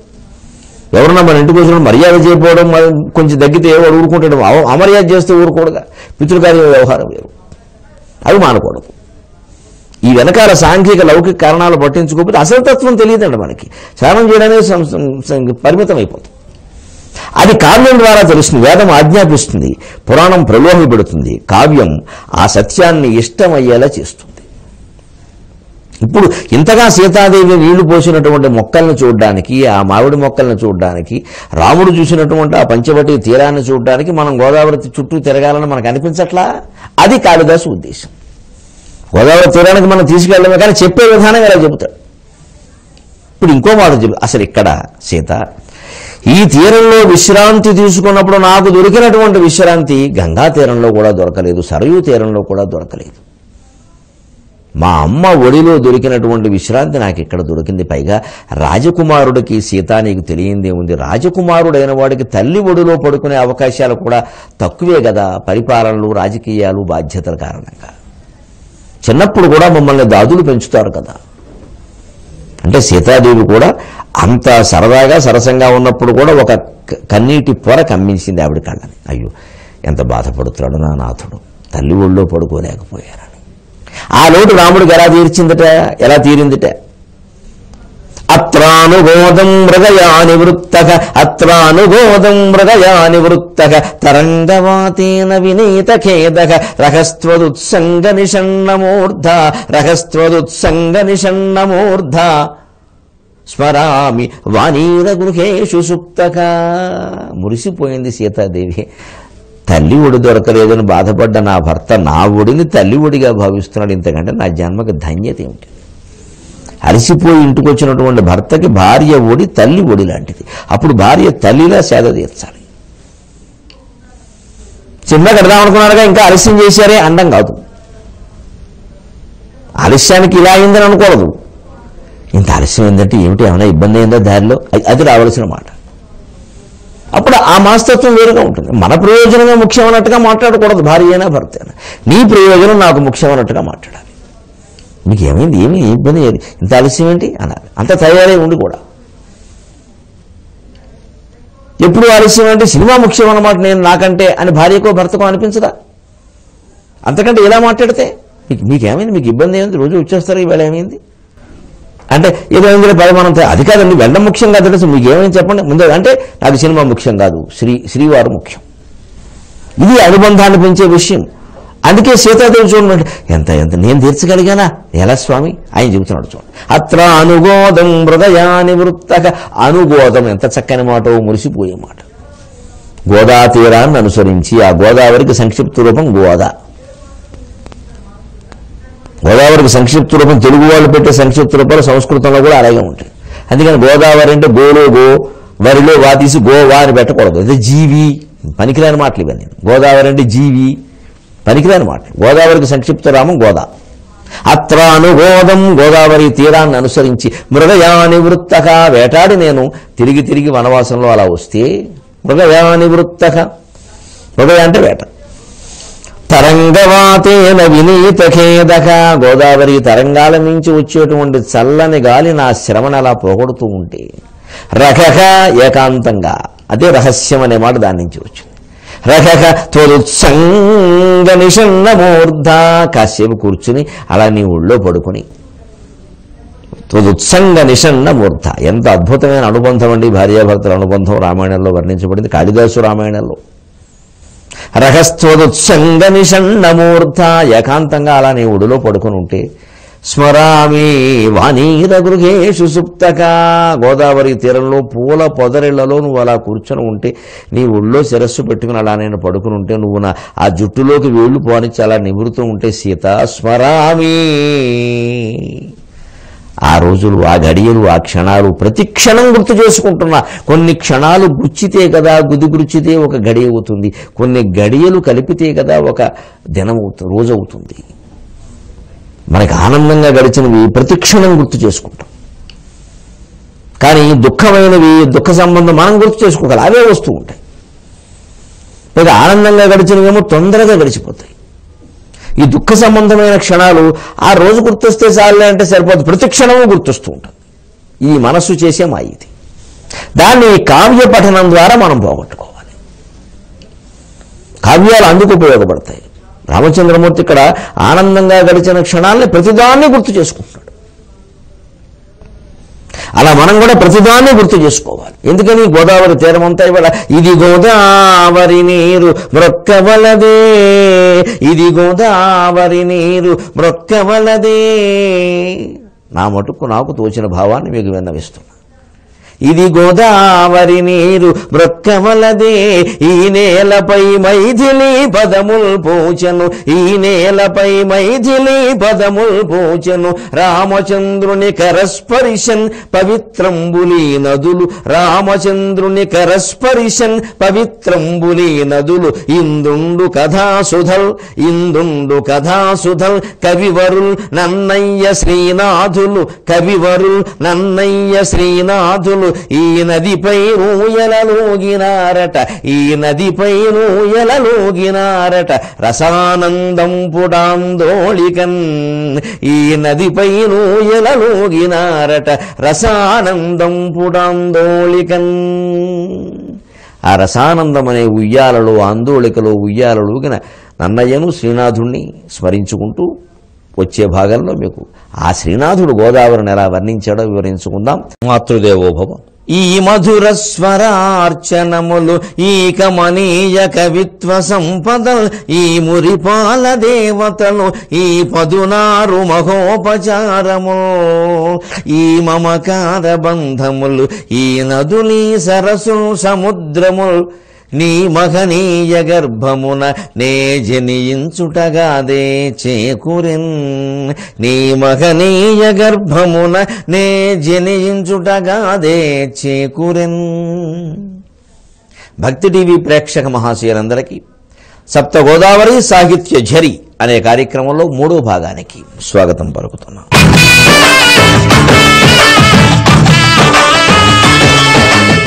ఈ భాగంలో మనం ప్రత్యేకంగా శ్రీనాథుడు గోదావరి నది గురించి చెప్పినటువంటి పద్యాలు, వాటి సుగంధాన్ని ఆస్వాదిద్దాం. రాజవంశజుడగు భగీరథుని వెనుక పారుదెంచిన చదలేరు పాటియగునే, సప్తమునిరాట్ ప్రతాప సంప్రాప్తమైన సప్త గోదావరంబుతో సారమహిమా. ఎప్పుడు ఒక గొప్ప ఊహని ఒక వాస్తవంతో సమర్థించగలిగిన, ఒక వాస్తవాన్ని ఒక గొప్ప ఊహతో సమర్థించగలిగిన అది మహాకవిత్వం అవుతుంది. కవిత్వం రాయాలి అనుకున్న వాళ్ళు ఈ ఆలోచన చేయాలి. ఊరికే గణాలు కూర్చడమును ఏదో వచనంలో 4 ముక్కలు రాయడము కాదు. ఇది ఉందా? ఒక మంచి ఊహ ఉండాలి. ఊహాశాలి కానివాడు కవి కాలేడు. ఆ ఊహాశాలత పూర్వం కథల ద్వారా పద్యాల ద్వారా పెంచేవారు, చిన్నప్పుడే పెంచేవారు. అందులో ఆ దృష్టి ఉన్నవాళ్ళు కవులు అయ్యేవారు, లేనివాళ్ళు కాకపోతే నష్టంలా చదువుకునేవాళ్ళు. అసలు ఆ ఊహాశాలత ఎంత బాగా ఉంటుందో గోదావరి తీరంలో పుట్టిన మహానుభావుడు పానుగొండ లక్ష్మీ నరసింహరావు గారు సాక్షి ఉపన్యాసాలు చెబితే వచనంలోనే అర్థమవుతుంది. ఎంత బాగుంటుంది, ఎంత ఊహ, ఎంత ఊహ, ఎంత ఊహ. ఎక్కడా భూమి దాటదు. ఆకాశంలో ఊహలు కావు, లౌకికమే. అంటే లోకంలో ఒక వాస్తవాలు ఉంటే ఆ వాస్తవాన్ని మన ఊహతో సమర్థించడం, లేదా ఒక ఊహ మనకొస్తే దాని లోకంలో ఉండే వాస్తవంతో సమర్థించడం, అప్పుడు అది కవిత్వం అవుతుంది. అదే ఇక్కడ సరిగ్గా మనం మామూలుగా గోదావరి తీరవాసులం, గోదావరి పుష్కరాల సందర్భం కూడా వచ్చింది కాబట్టి గోదావరిని ప్రేమిస్తాం తెలుగు వాళ్ళ వందలం. ఎందుకంటే నాసికా త్రయంబకంలో కూడా మొట్టమొదట బాసరలో ప్రవేశించి గోదావరి నీరు సేవిస్తే కవిత్వం బాగా వస్తుంది, పాండిత్యం బాగుంది. ఎందుకు ఉండదండి? ఆ గోదావరి మొట్టమొదటి తెలుగునాడు ఎక్కడ ప్రవేశించింది? బాసర సరస్వతీదేవి దగ్గర ప్రవేశించింది. ఆ సరస్వతి పాదపద్మాలు సేవించి గోదావరి అలాగ ధర్మపురి, కాళేశ్వరము, భద్రాచలము, అలాగ రాజమండ్రి, రావులపాలెం, అలా ఆ ప్రకారం మొత్తం నరసాపురం వరకు వెళ్ళింది. మరి గోదావరి నీరు సేవిస్తే సాహిత్యం రాకపోతే ఏమొస్తుంది? బాసర సరస్వతిని సేవించి వచ్చిన గోదావరి ఆవిడ పాద తీర్థం ఇది. అందుకే గోదావరికి ఆ మహిమ. లోకంలో చాలా చోట్ల ఉంది. ఇప్పుడు నిష్పక్షపాతంగా మాట్లాడుకుంటే అబ్బాయి సాహిత్యం సంగీతం అన్ని గోదావరి జిల్లాలో ఉన్నట్టుగా ఇంకో చోట్ల లేవంటే చాలా మంది ఇతర జిల్లాల వాళ్ళే అంటారు అన్నమాట. ఎందుకు? ఆ నీటిని సేవించే భాగ్యం వారికి ఎక్కువ కలిగింది. మిగిలిన వారిని సేవించవద్దని ఎవరున్నారు? దానికి తగిన ఏర్పాటు చేసుకుని సేవించడమే. ఎందుకంటే అది సరస్వతీ పాదాలు సేవించి వచ్చింది. బాసర సరస్వతీదేవి మహిమ. మేమందరం కవులు కావడానికి ఆవిడ కారణం. అందుకే నేను మా అమ్మగారు స్వర్గస్థులైతే ఆ అస్థికలు తీసుకెళ్ళి అక్కడ కలిపాను. అక్కడ మరి ఆవిడ పశ్చిమ గోదావరి తీరంలో పుట్టింది. ఎక్కడో పడమర విప్పరు గ్రామంలో తాడేపల్లిగూడెం పక్కనే, బోడపాడు గ్రామం గూడెం పక్కన అక్కడ కాపురం చేసిన జీవితం అంతా అక్కడ అయిపోయింది. ఆవిడ అస్థికలు ఎక్కడ కలపాలంటే నాకు అదే అస్థిర జీవనమునకు ఆత్మమయం బగు క్షీరవార్ధికిన్ సుస్థిర బంధమేర్పరచు అస్థిర జీవనంబునకు ఆత్మమయంబగు క్షీరవర్ధికిన్ సుస్థిర బంధమేర్పరచు శుద్ధమనంబును సంగినట్టి నీ అస్థికలిందుగల్పవలెనమ్మరో. అస్థిర జీవనమునకు ఆత్మమయంబగు క్షీరవర్ధికిన్ సుస్థిర బంధమేర్పరచు శుద్ధమనంబును సంగినట్టి నీ అస్థికలిందుగల్పవలెనమ్మరో. బాసరతీర శారదాంఘ్రిస్థిత గౌతమీ సలిల రేఖలలో అమ్మా బాసరతీర శారదాంఘ్రిస్థిత గౌతమీ సలిల రేఖలలో నిన్ను చూచుకుందునే. బాసరతీర శారదాంఘ్రిస్థిత గౌతమీ సలిల రేఖలలో నిన్ను చూచుకుందునే అని ఆ గోదావరిలో కలిపాను నేను. ఇప్పటికీ ఆ బాసర ప్రాంతానికి పెడితే నా తల్లి నాకు అక్కడ కనిపించినంత అనుభూతి కలుగుతుంది. ఆ నీటిని చూస్తే చాలు, ఆ నీటి కలం చివరికి అక్కడ ఉన్నప్పుడు ఊరికే వసతి గృహంలో ఉన్నా సరే ఎవరన్నా గ్లాసులు నీళ్లు తెస్తే ఇవి నా తల్లి అస్థికలు కలిసిన నీళ్లు అని నాకు ఆనందంగా ఉంటుంది. ఎవరి అనుభూతి వారిదండి, ఎవరి అనుబంధం వారిది, ఎవరిని కాదంటాం. శ్రీనాథుడైనా మనమైనా. కాకపోతే అది సమర్థించడానికి తగిన కారణం ఉండాలి. గంగ కంటే గోదావరి గొప్పది. మనం తెలుగు వాళ్ళం, గోదావరిని ప్రేమిస్తున్న వాళ్ళం, సేవిస్తున్న వాళ్ళం. గోదావరి గొప్పదనం, తెలుగు భాష గొప్పదనట్లా, ఇండియాలో పుట్టిన వాళ్ళంతా ఇండియా గొప్పదనట్లా మిగిలిన వాళ్ళు ఊరుకుంటారా? అలా అనడం వేరు. కారణం చెబుతున్నాడు శ్రీనాథుడు. రాజవంశజులకు భగీరథుని వెనుక పారు తెంచిన చెదలేరు పాటియగుని. మీరు చూసుకోండి గంగా నది ఎలా వచ్చిందండి భూమి మీదకి అసలు? భగీరథుడు వెనకాల. భగీరథుడు ఎవరండి? రాజు. రాజు అంటే ఆ మాట ఎలా వచ్చిందండి? రజస్సు, రజోగుణం. ఎంత తపస్సు చేసినా రాజు రాజే, ఋషి ఋషే. రాజు ఎప్పటికైనా ఋషి కావాలేమో. ఋషి రాజు అయితే బాగుండదు, భ్రష్టమైపోతుంది వ్యవస్థ. ఋషి రాజు కాడు, అసలు ఒప్పుకోడు ఆయన. రాజర్షి వేరు, అందుకని ఋషి రాజు కాడు, ఒప్పుకోడు, మనసు పాడైపోతుంది. రాజు తర్వాత ఎప్పుడో దశ కదా ఋషి అనేది. ఆ రాజు అయిన వాడి వెనకాల, రజోగుణ సంపన్నుడైన వాడి వెనకాల వచ్చినటువంటి గంగానది కూడా ఎంతో కొంత రజోగుణ మార్గమే ఉంటుంది. అదావరు అలా కాదు. సప్తమునిరాట్ ప్రతాప సంప్రాప్తమైన 7 మహర్షులు, ముని రాజులు, వాళ్ళ ప్రతాపం అన్నాడు. అది శ్రీనాథుడు మాట, అది మరొకడు అనలేడు ఆ మాట. సప్తమునిరాట్ తపస్సంప్రాప్తమేరా అంటాడు. శ్రీనాథుడు ప్రతాప సంప్రాప్తం అంటాడు. తపస్సు కూడా ఓ ప్రతాపం. ఈ ఊరికి బాణాలేడు వినేటి ప్రతాపం. భగవంతుని సేవించడం ప్రతాపం కాదా? ఈ ప్రతాపాలన్నీ పోగొట్టే ప్రతాపం అదే. సప్తమునిరాట్ ప్రతాప సంప్రాప్తం. తుల్య భాగానది జమదగ్ని. ఆత్రేయి, అత్రి మహర్షి. భరద్వాజి, భరద్వాజ మహర్షి. గౌతమి, గౌతమ మహర్షి. వృద్ధ గౌతమి, కన్వాది మహర్షులు. కౌశికి, విశ్వామిత్ర మహర్షి, కౌశిక్. వశిష్ఠ, వశిష్ఠ మహర్షి. ఈ సామాన్యులు, ఇందులో ఎవరు సామాన్యులండి? వీళ్ళందరూ కలిస్తే ఇంకేమిటండి అసలు? సమస్త లోకాలు కలిసినట్టు కాదు ఈ ఋషులు కలిస్తే. అలాగే సప్త మునిరాజుల యొక్క తపస్సు అనే పరాక్రమంతో ప్రాప్తమైనటువంటి సప్త గోదావరంబుతో, మా సప్త గోదావరితో గంగానది ఎలా సరిపోతున్నాడు ఆయన. ఏది తక్కువ, ఏది ఎక్కువ, ఏది గొప్పది, ఏది ఎలా అన్నా పర్వాలేదండి. సమర్థించడానికి తగిన కారణం ఉండాలి. మహిమ మాయా చెప్పడం కాదు, తర్కం చెప్పాలి. ఇది తర్కం. కవిత్వం గొప్పతనం, కవిత్వంలో తర్కం ఉంటుంది. ఇది కాదనమని ఎవరన్నా.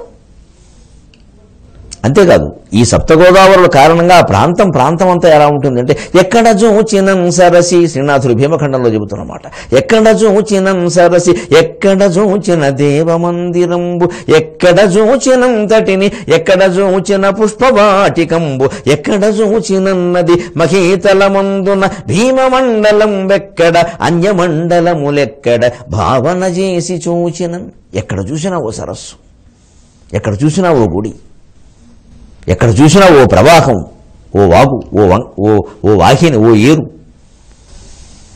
ఎక్కడ చూసినా ఒక ఉద్యానవనం, ఎక్కడ చూసినా నది. అంతేకాదు నీరు కడగోళ్ళ. ఎంత చక్కని మాట చెబుతున్నాడు. మనకు తెలియని పదాలకు అర్థాలు తెలుస్తాయి, వాడుకలో ఉన్న పదాలకి మనకు సరైన అర్థాలు తెలియవు.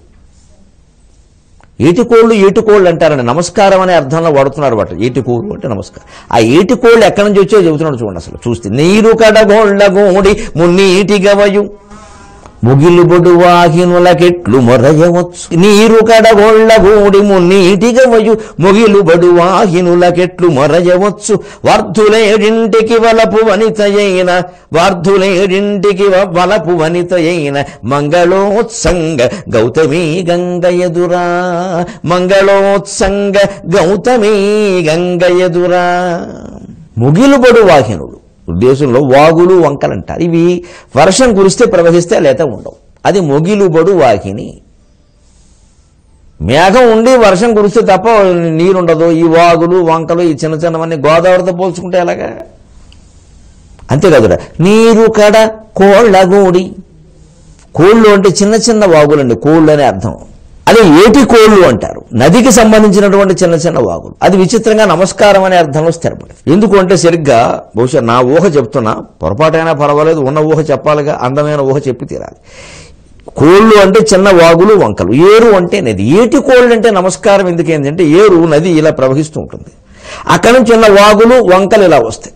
ఇలా ప్రవహిస్తున్న ఒక నది నుంచి ఒక వాగు ఒక వంక ఇలా వస్తే సరిగ్గా ఒక మనిషి రెండు చేతులు ఇలా ఎత్తి దండం పెట్టినట్టుగా ఉంటుంది. ఇది ఈ శరీరం ఈ భాగం అంతా నది అనుకోండి. దీని నుంచి ఒక రెండు వాగులు ఇలా వచ్చాయి, ఇలా నమస్కారం పెట్టాం, ఏటి కోళ్ళు. ఇది ఏరు, ఇది కోళ్ళు, నమస్కారం ఏటి కోళ్ళు. భాష ఎప్పుడు సంస్కృతి మీద ఆధారపడి ఉంటుంది, జీవన విధానం మీద ఆధారపడి ఉంటుంది. భాష ఆకాశంలోంచి ఊడిపడదు. ఏటికోళ్ళు ఎంత గొప్ప మాట అండి. నీరు కడ ఎంత అంటే, కడ నీరు అంటే కొంచెం కొంచెం నీళ్లు కలిగి, కోళ్ళు ఇవన్నీ చిన్న చిన్న వాగులు వంకలు. ఈ మామూలు నదులు అంటారు, అవన్నీ ఏం చేస్తాయి, నీటు కడగోళ్ళ కూడి చిన్న చిన్న వాగులు వంకల్ని కలుపుకొని మొత్తం మీద అంత లాభ అయింది. లేకపోతే నది కూడా కాదు, అది ఊరికే గది. ఈ గది నది ఏంటంటే ఇవన్నీ వచ్చి కలిసి గది గది గది 6 గదులు కలిస్తే నది. గోదావరిలో స్నానం చేస్తున్న జనం జనప్రవాహం, గోదావరి నుంచి జనం ఎన్ని నీటి బిందువులు ఉన్నాయో అంతమంది జనం వచ్చేస్తారు, అనుమానం లేదు. అందుకని నీరు కడగోళ్ల కూడి మున్నీటిగా ఈ చిన్న చిన్న ఏర్లు వాగులు వంకలు అన్నిటి కలుపుకుని సముద్రంలో కలిసే నదులు పెద్ద గొప్ప నదులు ఏమిటి?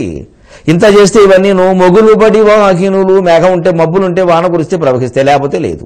వీటికి ఎట్లు మొరయవచ్చు. ఇవి అసలు నోరెత్తి మాట్లాడలేవు. మేము గొప్పవని గర్జించడం కాదు, నోరెత్తి మాట్లాడమని మొరయడం. అది ఊరికి మొరగమని చూద్దాం, అసలు ఏం మాట్లాడతాయి ఎవరి ముందుట? వార్ధికేడింటికి వలపు వనితయైన మంగళోత్సంగ గౌతమి గంగ ఎదుర.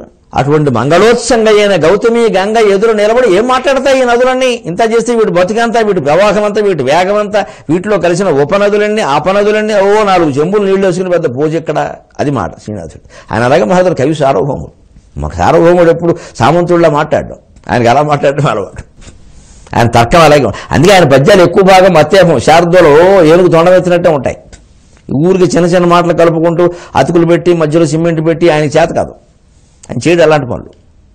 అని ఆయన ఎక్కువ శేషపద్యాలు ఉంటాయి. అలా వెళ్ళిపోవలసింది అంతే. ఎవ్వాడు వింధ్యాద్రిండి రింకులింకించి అని అలా వెళ్లాల్సిందే. అగస్త్యుడు అంటే ఏదో కుంభజుడు అని ఊరు కూడా అలాగా ఆ ప్రయోగం ఒకటి ఉంటుంది. అందుకని ఆయన చెబుతున్నాడు, ఏముందండి మిగిలిన వాటిని దీంతో పోల్చుకుని. పైగా అంతేకాదు, గంగ ఏమిటండి, ఏమిటి మీ గంగ గొప్పతనం? కాసిం దచ్చిన ఎంతగాని బడయంగారాని కైవల్యము అక్లేశం వై సమవేద్య నాయకునిచే లీలాగతింజేరు రారో శీఘ్రంబుగ మర్త్యులార, రారో శీఘ్రంబుగ మర్త్యులార అనునారోపంబునన్ మ్రోయు, అనునారోపంబునన్ మ్రోయు ఆకాశాస్ఫాలన గౌతమీ జలధి సంఘస్థాన కల్లోలముల్, ఆకాశాస్ఫాలన గౌతమీ జలధి సంఘస్థాన కల్లోలముల్.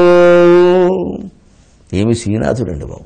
ఆకాశాస్ఫాలన గౌతమీ జలధి సంఘస్థాన కల్లోలము. ఆకాశాంత ఎత్తు ఎదిగి ఎగసి ముద్దు పెట్టుకున్న మా గోదావరి తరంగాలు ఏం ఘోషిస్తున్నాయో తెలుసా? సవాల్ చేస్తున్నాయి, గంగానదిని రమ్మనమని సవాల్ చేస్తున్నాయి. ఎందుకని? కాసిన్ సచ్చిన ఎంతగాని పడయంగారాని కైవల్యము.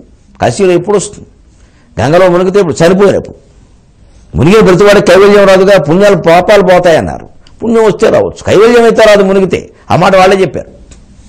చనిపోయాక వస్తావు, అదా చనిపోయాక కైవల్యం ఇస్తామని చెప్పండి, ఎవరు చనిపోతాడో చూద్దాం. వద్దు కైవల్యం ఎందుకండి, కాజే చాలండి, కాకరకాయ వేపుడు చాలండి అంటాడు.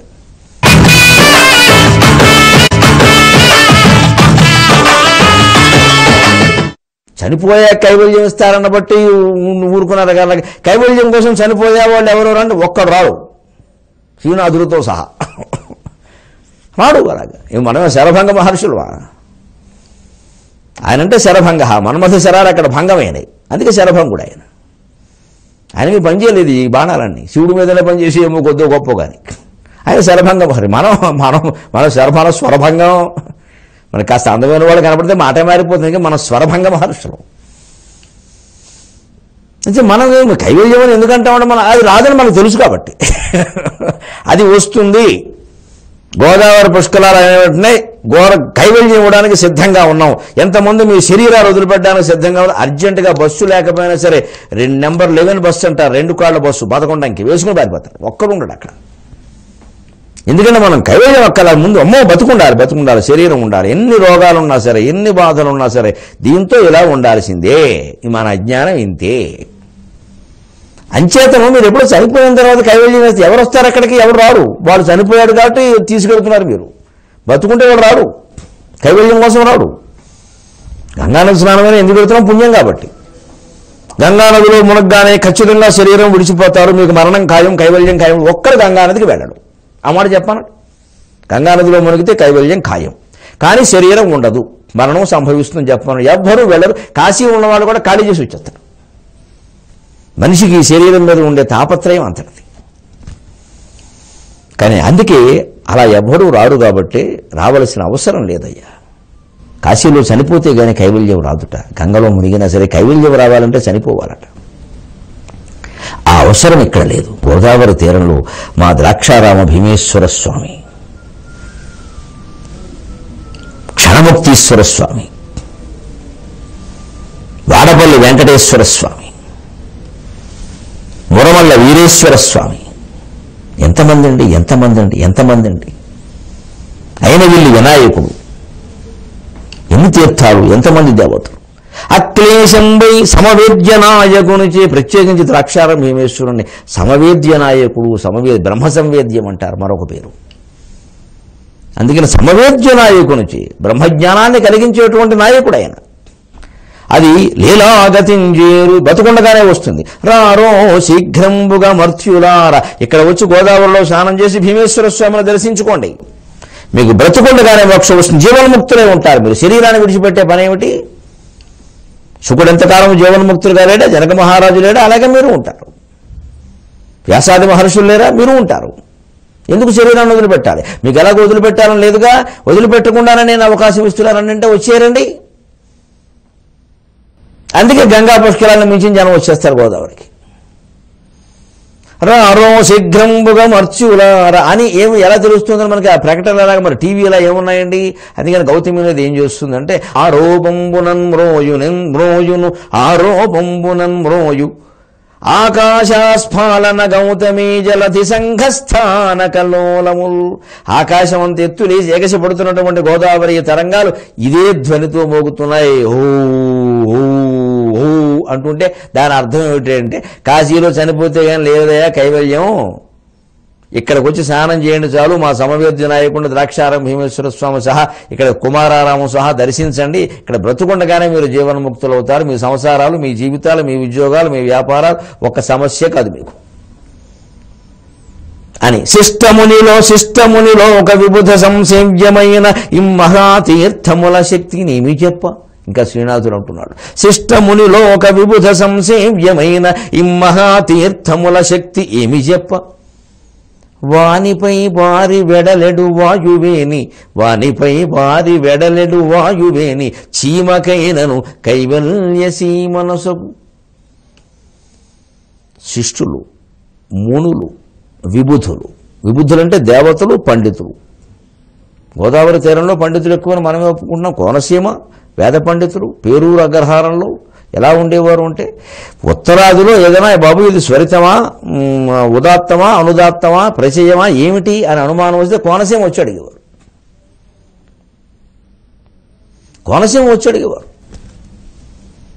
మహత్తరమైన వేద పండితులంతా అక్కడ ఉన్నారు.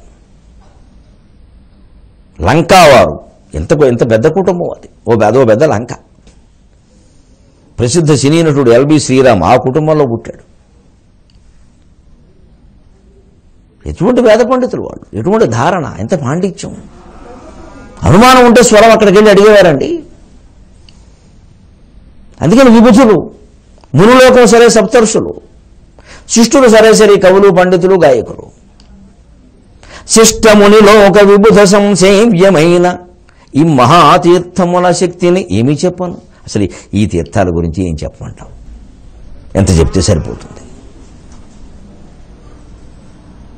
ఎందుకంటే వానిపై వారి వెడలడు వాయువేని ఆ తీర్థాల మించి ఇలా వీస్తూ వచ్చినటువంటి గాలి తరంగాలు చాటు నీటి తరంగాలు కూడా కాదు. చీమకైనను కైవల్య సీమనొసగు, అవి చీమకు కూడా ముక్తినిస్తున్నాయి. ఇంతకంటే ఏం కావాలి మీకు చెప్పడానికి వేరే? ఎందుకని అక్కడ ఉన్నట్టు వెలిసినటువంటి దేవతలు స్వయంభూవులవని కూడా బ్రహ్మ సంవేద్యం మొదలైన క్షేత్రాలు. ఆంధ్రభూభువన మధ్యము పుండరీకంబు సప్తగోదావర జలము తేనె. ఆంధ్ర భూమండలం అంతా తెల్ల పద్మం లాంటిదిట, అందులో ఈ సప్తగోదావరి జలములే తేనెట. బ్రహ్మ సంవేద్యాది బహుతీర్థములు రేకులు అకరులు చారు దివ్యస్థలములు. బ్రహ్మ సంవేద్యం మొదలైనవన్నీ కూడా ఆ పద్మానికి రేకులుట. అనేక రకాల పుణ్యక్షేత్రాలన్నీ కూడా కేసరాలట, అకరులు. నాళంబు లవణాబ్ధి వేళ విభాగంబు కళ్యాణ భోగ మోక్షములు తావి. ఆ తామరపూకు నాళమేద అంటే మొత్తం 900 కిలోమీటర్ల సముద్ర తీరం అంతా నాళమే కదా అన్నాడు. ఎలా నాళం తామరతూళ్ళలో ఉంటుంది కదా పొడుగ్గా సముద్ర తీరం. ఎంత చక్కగా చెప్పాడు శ్రీనాథుడు. కళ్యాణ భోగ మోక్షములు తావి. మరి ఆ పద్మం నుంచి ఆంధ్రభూభవనం అనేటువంటి మా పద్మం నుంచి వెలువడే సుగంధం ఎటువంటిదయ్యా అంటే కళ్యాణము, భోగము, మోక్షము ఎన్ని కలుగుతున్నాయండి మానవ జీవితంలో? ఇవన్నీ దాని సుగంధం కాదు. దక్షవాటి మహాస్థానంబు కర్ణిక హంసంబు భీమనాయకుడు శివుడు. దక్షవాటి మహాస్థానం ద్రాక్షారామమే.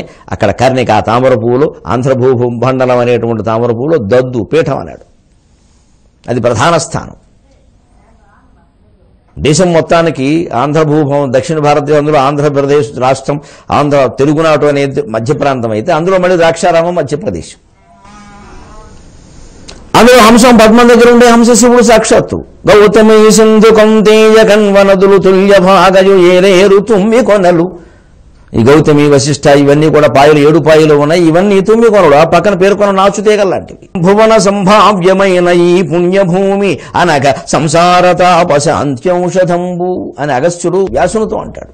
అసలు జీవితంలో రకరకాల తాపాలన్నీ పోగొట్టడానికి ఈ భూమిని మించిన భూమి లేదు, ఈ క్షేత్రాలను మించిన క్షేత్రం లేదు, ఈ నదిని మించిన నది లేదన్నాడు. అటువంటి శ్రీనాథుడికి నమస్కారం చేస్తూ మళ్ళీ మనం 23:30 గంటల్లో కలుద్దాం. మరొక అత్యద్భుతమైన ఆధునిక కవి గోదావరి గురించి ఏం చెప్పాడో తెలుసుకుందాం. సెలవు. మాతృదేవోభవ. ఈ మధుర స్వరార్చనములు, ఈ కమనీయ కవిత్వ సంపదలు, ఈ మురిపాల దేవతలు, ఈ పదునారు మహోపచారములు, ఈ మమకార బంధములు, ఈ నదులీ సరస్సులు సముద్రములు, నీ మహనీయ గర్భమున నే జనించుటగాదే చేకురన్. నీ మహనీయ గర్భమున నే జనించుటగాదే చేకురన్.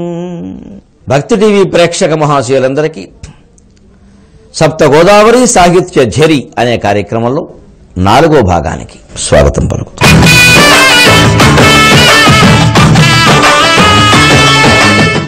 ఈనాటి భాగంలో మనం అత్యాధునిక కవుల్లో ఒకరు, యావత్తు తెలుగు సాహిత్యాన్ని మానవత్వంతో ఆలోచింపగలిగే దిశకి తీసుకెళ్లిన మహాకవుల్లో ఒకరైన కవి కోకిల, గుర్రం జాషువా, నవయుగ కవి చక్రవర్తి. ఆయన వర్ణనలో గోదావరి మాత ఎలా ప్రకాశిస్తుందో చూద్దాం. జాషువా ఏమంటున్నాడంటే, గోదావరి నువ్వే అదృష్టవంతురాలు అన్నాడు. దానికి కూడా ఉంటుంది పాపం నది. అవునయ్యా, ఎలాగో చెప్పు, ఒప్పుకోవడం అదే కవిత్వం అంటే. ఎలాగో చెప్పు, సంతోషం, ఎలాగో చెప్పు. ఆ చెప్పిన కారణం బాగుంటే కాదనడానికి వెళ్ళేది. అదే కదా మరి కవిత్వం అంటే. నళినీ గంధముదోగు వీచికల స్నానం వాడి. ఏమి జాషువా, ఏమి వర్ణన, ఏం కవండి. నళినీ గంధముదోగు వీచికల స్నానం వాడి, సంధ్యామరుత్తులు క్రీడించెడు నీ విశాల పులిన స్తోమంబులన్. నళినీ గంధముదోగు వీచికల స్నానం వాడి, సంధ్యామరుత్తులు క్రీడించెడి నీ విశాల పులిన స్తోమంబులన్. పత్రమున్ కలమున్ బూని రచించు, పత్రమున్ కలమున్ బూని రచించు, ఆంధ్ర కవిలోకగ్రామణిం తల్లి గోదావరి ఎంత ధన్యురాలివమ్మ నళినీ గంధముదోగు వీచికల స్నానం వాడి సంధ్యా మరుత్తులను క్రీడించడి నీ విశాల పులిన స్తోమంబులన్ పత్రమున్ కలమున్బూని రచించు ఆంధ్ర కవిలోకగ్రామణిం తమ్మి పువ్వుల ఎన్నాళ్ళు పూజ చేసుకొని నావో పుణ్య గోదావరి తమ్మి పువ్వుల ఎన్నాళ్ళు పూజ చేసుకొని నావో పుణ్య గోదావరి యతియుంబ్రాసయునేత్రయుగ్మముగా సంధ్యావేళలో యతియుంబ్రాసయునేత్రయుగ్మముగా సంధ్యావేళ కెంజాయలో శృతి మార్గముల శబ్దమర్థమును సంశోధించు సాగుచున్. నాన్నయ్య తెలుగువారికి కవిత్వ భిక్ష పెట్టిన మహానుభావుడు. మహాభారతం లాంటి మహాకావ్యాన్ని, పురాణాన్ని, శాస్త్రాన్ని, సాక్షాత్ వేదాన్ని తెలుగువారి వేళ అందుకుంటున్నారు అంటే నన్నయ్య పెట్టిన భిక్ష. ప్రపంచం మొత్తం మీద ఉన్న 15 కోట్ల మంది తెలుగువారిలో ప్రతివారు ప్రతిరోజు నన్నయ్యను తలుచుకోవాల్సింది. ఎలా చేశాడు ఆయన ఆ వ్యాసంగాన్ని? సాగర ఘోష కావ్యంలో చెప్పాను నేను. యతియుంబ్రాసయునేత్రయుగ్మముగా సాయం వేళ కింజాయలో శృతి మార్గమున శబ్దమర్థమును సంశోధించుచున్ సాగుచున్ ద్యుతిమత్ క్షీరములు ఆర్ద్రభావములుగా దోసిళ్లలో నింపుచున్ ద్యుతిమత్ క్షీరములు ఆర్ద్రభావములుగా దోసిళ్లలో నింపుచున్ గతి సాగించడి పద్యధేనువు గతిన్ కన్పట్టు నన్నయ్యనా. నన్నయ్య ఒక గోవు. ఆ గోవు సాయం వేళ కెంజాయలో అలా పచ్చిక వేళలో నడుస్తుంది. అది శృతి మార్గం, వేద మార్గం. దానికి 2 కళ్ళు యతిప్రాస. ఎందుకు నడుస్తుంది? గడ్డి తిందామని కాదు, శబ్దం అర్థమో సంతోషించుచును. తెలుగువారికి మొట్టమొదటి కావ్యాన్ని అందించాలి వాల్మీకిని నేను. శబ్దం అర్థం అన్నీ నేనే వెతుక్కోవాలి, నా దారి నేను వేసుకోవాలి. ఎవరూ లేరు నాకు ఆదర్శం. ఏవో కొన్ని గాసట వేసట గాథలు, పల్లెపాటలు తప్ప. ఇప్పుడు నేను ఒక మహత్తరమైనటువంటి కావ్య నిర్మాణం చేయాలి. మార్గ కవితను మార్గ పద్ధతిలో మార్గం వేయాలి. ఇంతవరకు ఉన్నది దేశీ, ఇప్పుడు దాన్ని మార్గంలోకి నడిపించాలి. పల్లెటూరు డొంక రోడ్లో నడుస్తోంది, ఇప్పుడు దాన్ని తారు రోడ్డు మీదకి తీసుకురావాలి. ఇక వేగంగా వెళ్ళాలి. మళ్ళీ 2021 వరకు ఎక్కడ ఆగద్దు, అలా వెళ్ళిపోతూ ఉండాలి. 1000 ఏళ్ళు అంటే ఎటువంటి మార్గం వేయాలి? ఆ కాంక్రీట్ పునాది ఎంత గట్టిగా ఉండాలి, మరి అలా వేసాడు అన్నయ్య. అందుకే శబ్దం అర్థమును సంశోధించు. అలాగా ఆ గోవు ద్యుతిమత్ క్షీరములు, తన కాంతిమంతమైన శాంతిమంతమైన క్షీరాలని ఆర్ద్రమైన భావాల రూపంలో తెలుగువారి దోషులలో నింపింది. అన్నయ్య తక్కువడా? ప్రతిరోజు అన్నం తినేటప్పుడు అన్నయ్య కంటే ముందు అన్నయ్యను గుర్తు చేసుకోవాలి. తెలుగు జాతి అన్నయ్య కంటే ముందు అన్నయ్యను గుర్తు చేసుకోవాలి. ఎవరన్నయ్యలు వారుకుంటారు, అందరికీ అన్నయ్య నన్నయ్య. ఆంధ్ర కవులకెల్లా అన్నయ్య నన్నయ్య అన్నారు కరుణశ్రీ వారు. ద్యుతిమత్ క్షీరములు ఆర్ద్రభావములుగా దోషుళ్లలో నింపుచున్ గతి సాగించడి పద్యధేనువు గతిన్ కన్పట్టు నన్నయ్యనా అన్నాను సాగర ఘోష కావ్యంలో నేను. అలా నడిచే పద్య కామధేను అంటారు మా పాలిటిక్. నన్నయ్య పద్యధేను. ఆ నన్నయ్యని అర్చించుకుని ఎంత పుణ్యం సంపాదించుకున్నావో అన్నారు. అది నిజమే. మరి కవిని అర్చించడం నదికి పుణ్యం అండి. అసలు కవిని అర్చించడం ఎవరికైనా పుణ్యం. కవి ఎవరిని అర్చించడు. సమస్య లేదు కవిరేవ ప్రజాపతికి. కవినే అందరూ అర్చించుకోవలసిందే. కవి ఎవరికి దండం పెట్టడు, భగవంతుడికి తప్ప. కవికే అందరూ దండం పెట్టాల్సిందే. కవిని అర్చించడం భాగంగానే గోదావరి తీరాన్ని వర్ణిస్తున్నాడు. అది కవిత్వం, అది విశేషం. కేవలం నన్నయ్య గారి గురించి చెప్పలా. నన్నయ్య ఎటువంటి తీరంలో కూర్చున్నట్ట, ఎలా కూర్చున్నట్ట? పత్రమున్ కలమున్ బోని రచించు ఆంధ్ర కవిలోక గ్రామణి. ఒక 5 కాలం పట్టుకుని జాషువా కాలానికి కాగితాల కాలాలు వచ్చేసాయి. నన్నయ్య గారి కాలానికి అవి లేవు మరి. కానీ ఆమెకు తప్పు లేదు అలా అంటల్లో. అంతే కాలానుగుణంగా మారడం అంటే తప్పు లేదు. తాటోక పత్రమును కూడా అనుకోవచ్చు, కాలం బదులు గంట అనుకోవచ్చు. నష్టం కూడా అయింది, ఔచిత్యం కూడా ఏం దెబ్బతిన లేదు. అలాగే ఆ తీరం ఎలా అంటే, ఎంత తీరం గొప్పది కాకపోతే ఆయన అలా కూర్చున్నాడు. ఈ రెండు ఇక్కడ కవి వల్ల నది, నది వల్ల కవి. నీ తీరం చాలా గొప్పది కాబట్టి. ఎందుకు ఆ తీరం గొప్పతనం ఏమిటా? గోదావరి తీరము పరమ పుణ్య ప్రదేశము, దేవతలు వెలిసిన ప్రదేశం. ఇది మామూలు విషయం, పౌరాణిక విషయం. కవి అలా ఎందుకు చెబుతాడు? అందులో జాషువా ఎందుకు చెబుతాడు? ఆయన ఎలా చెబుతున్నాడు చూడండి. నళినీ గంధముతోగు వీచికల స్నానం వాడు సంధ్యామరుత్తులు.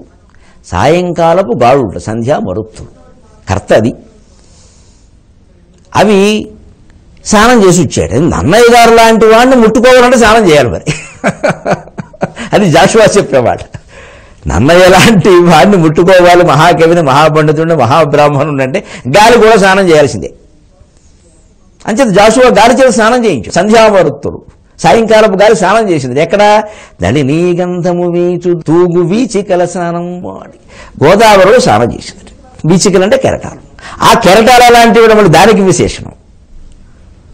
అది అలాంటివి నళినీ గంధము తోగు వీచికలు. గోదావరిలో ఉండే పద్మాల సుగంధం ఆ కెరటాలకు అంటుకుంది. ఆ అంటుకున్న కెరటాల నీటిలో ఈ గాలి స్నానం చేసింది. సాయంకాలపు గాలులు. ఈ స్నానం చేసిన గాలులకు అప్పటికి నన్నయ్య గారిని తాకగలవని ఒక నమ్మకం ఏర్పడింది. అంత గొప్పవాడండి నన్నయ్య. ఆదికవి పట్ల జాషువాకి ఎంత అభిమానం, ఎంత గౌరవం, ఎంత ప్రేమ. కులాల పేరు మీద విభేదాలు మనం పెట్టేస్తున్నాం మన స్వార్థం కోసం. వాళ్ళెవ్వరూ ఏమీ అనుకోలేదు. జాషువా కాలానికి నన్నయ్య కనీసం జాషువాకి మనవడిగానే పుట్టుంటే జాషువాకి దండం పెట్టేవాడు, జాషువాని కీర్తించేవాడు. ఏం అభ్యంతరం లేదు. ఆ భేదాలు వారికి ఏం లేవండి. మనం పెట్టేస్తాం మన కోసం అంతే. కవిత్వాన్ని మాత్రమే చూడాలి. ఇప్పుడు కులాలు, ప్రాంతాలు, వయస్సులు, స్త్రీ పురుష భేదాలు అవి చూడకూడదు. నళినీ గంధము దోగు వీచికల స్నానం వాడి సంధ్యామరుత్తులు క్రీడించెడి అటువంటి సాయంకాలపు గాలులు ఆడుకునేటువంటి నీ విశాల పులిన స్తోమంబులన్. విశాలమైనటువంటి ఇసుక తిన్నెల మీద కూర్చుని పత్రమున్ కలమున్ బోని రచించు ఆంధ్ర కవిలోక గ్రామణిన్ తమ్మి పువ్వుల ఎన్నాళ్ళు పూజ చేసుకొని నావో పుణ్య గోదావరి. నీలో కాస్త తీరానికి ఎలా వచ్చేదారు గోదావరి. నన్నయ్య గారు రాగానే సాయంత్రం అక్కడ కూర్చోగానే ఆదికే వచ్చాడు. ఇవాళ శకుంతలోపాఖ్యానం అల్లుతాడే రండే అని గోదావరి శబరి ఉపనదిని, మంజీర ఉపనది అందరు రండే వెరిమొహాలు మీరు ఎలా కూర్చోండి. ఆదికవి గారు వచ్చారు.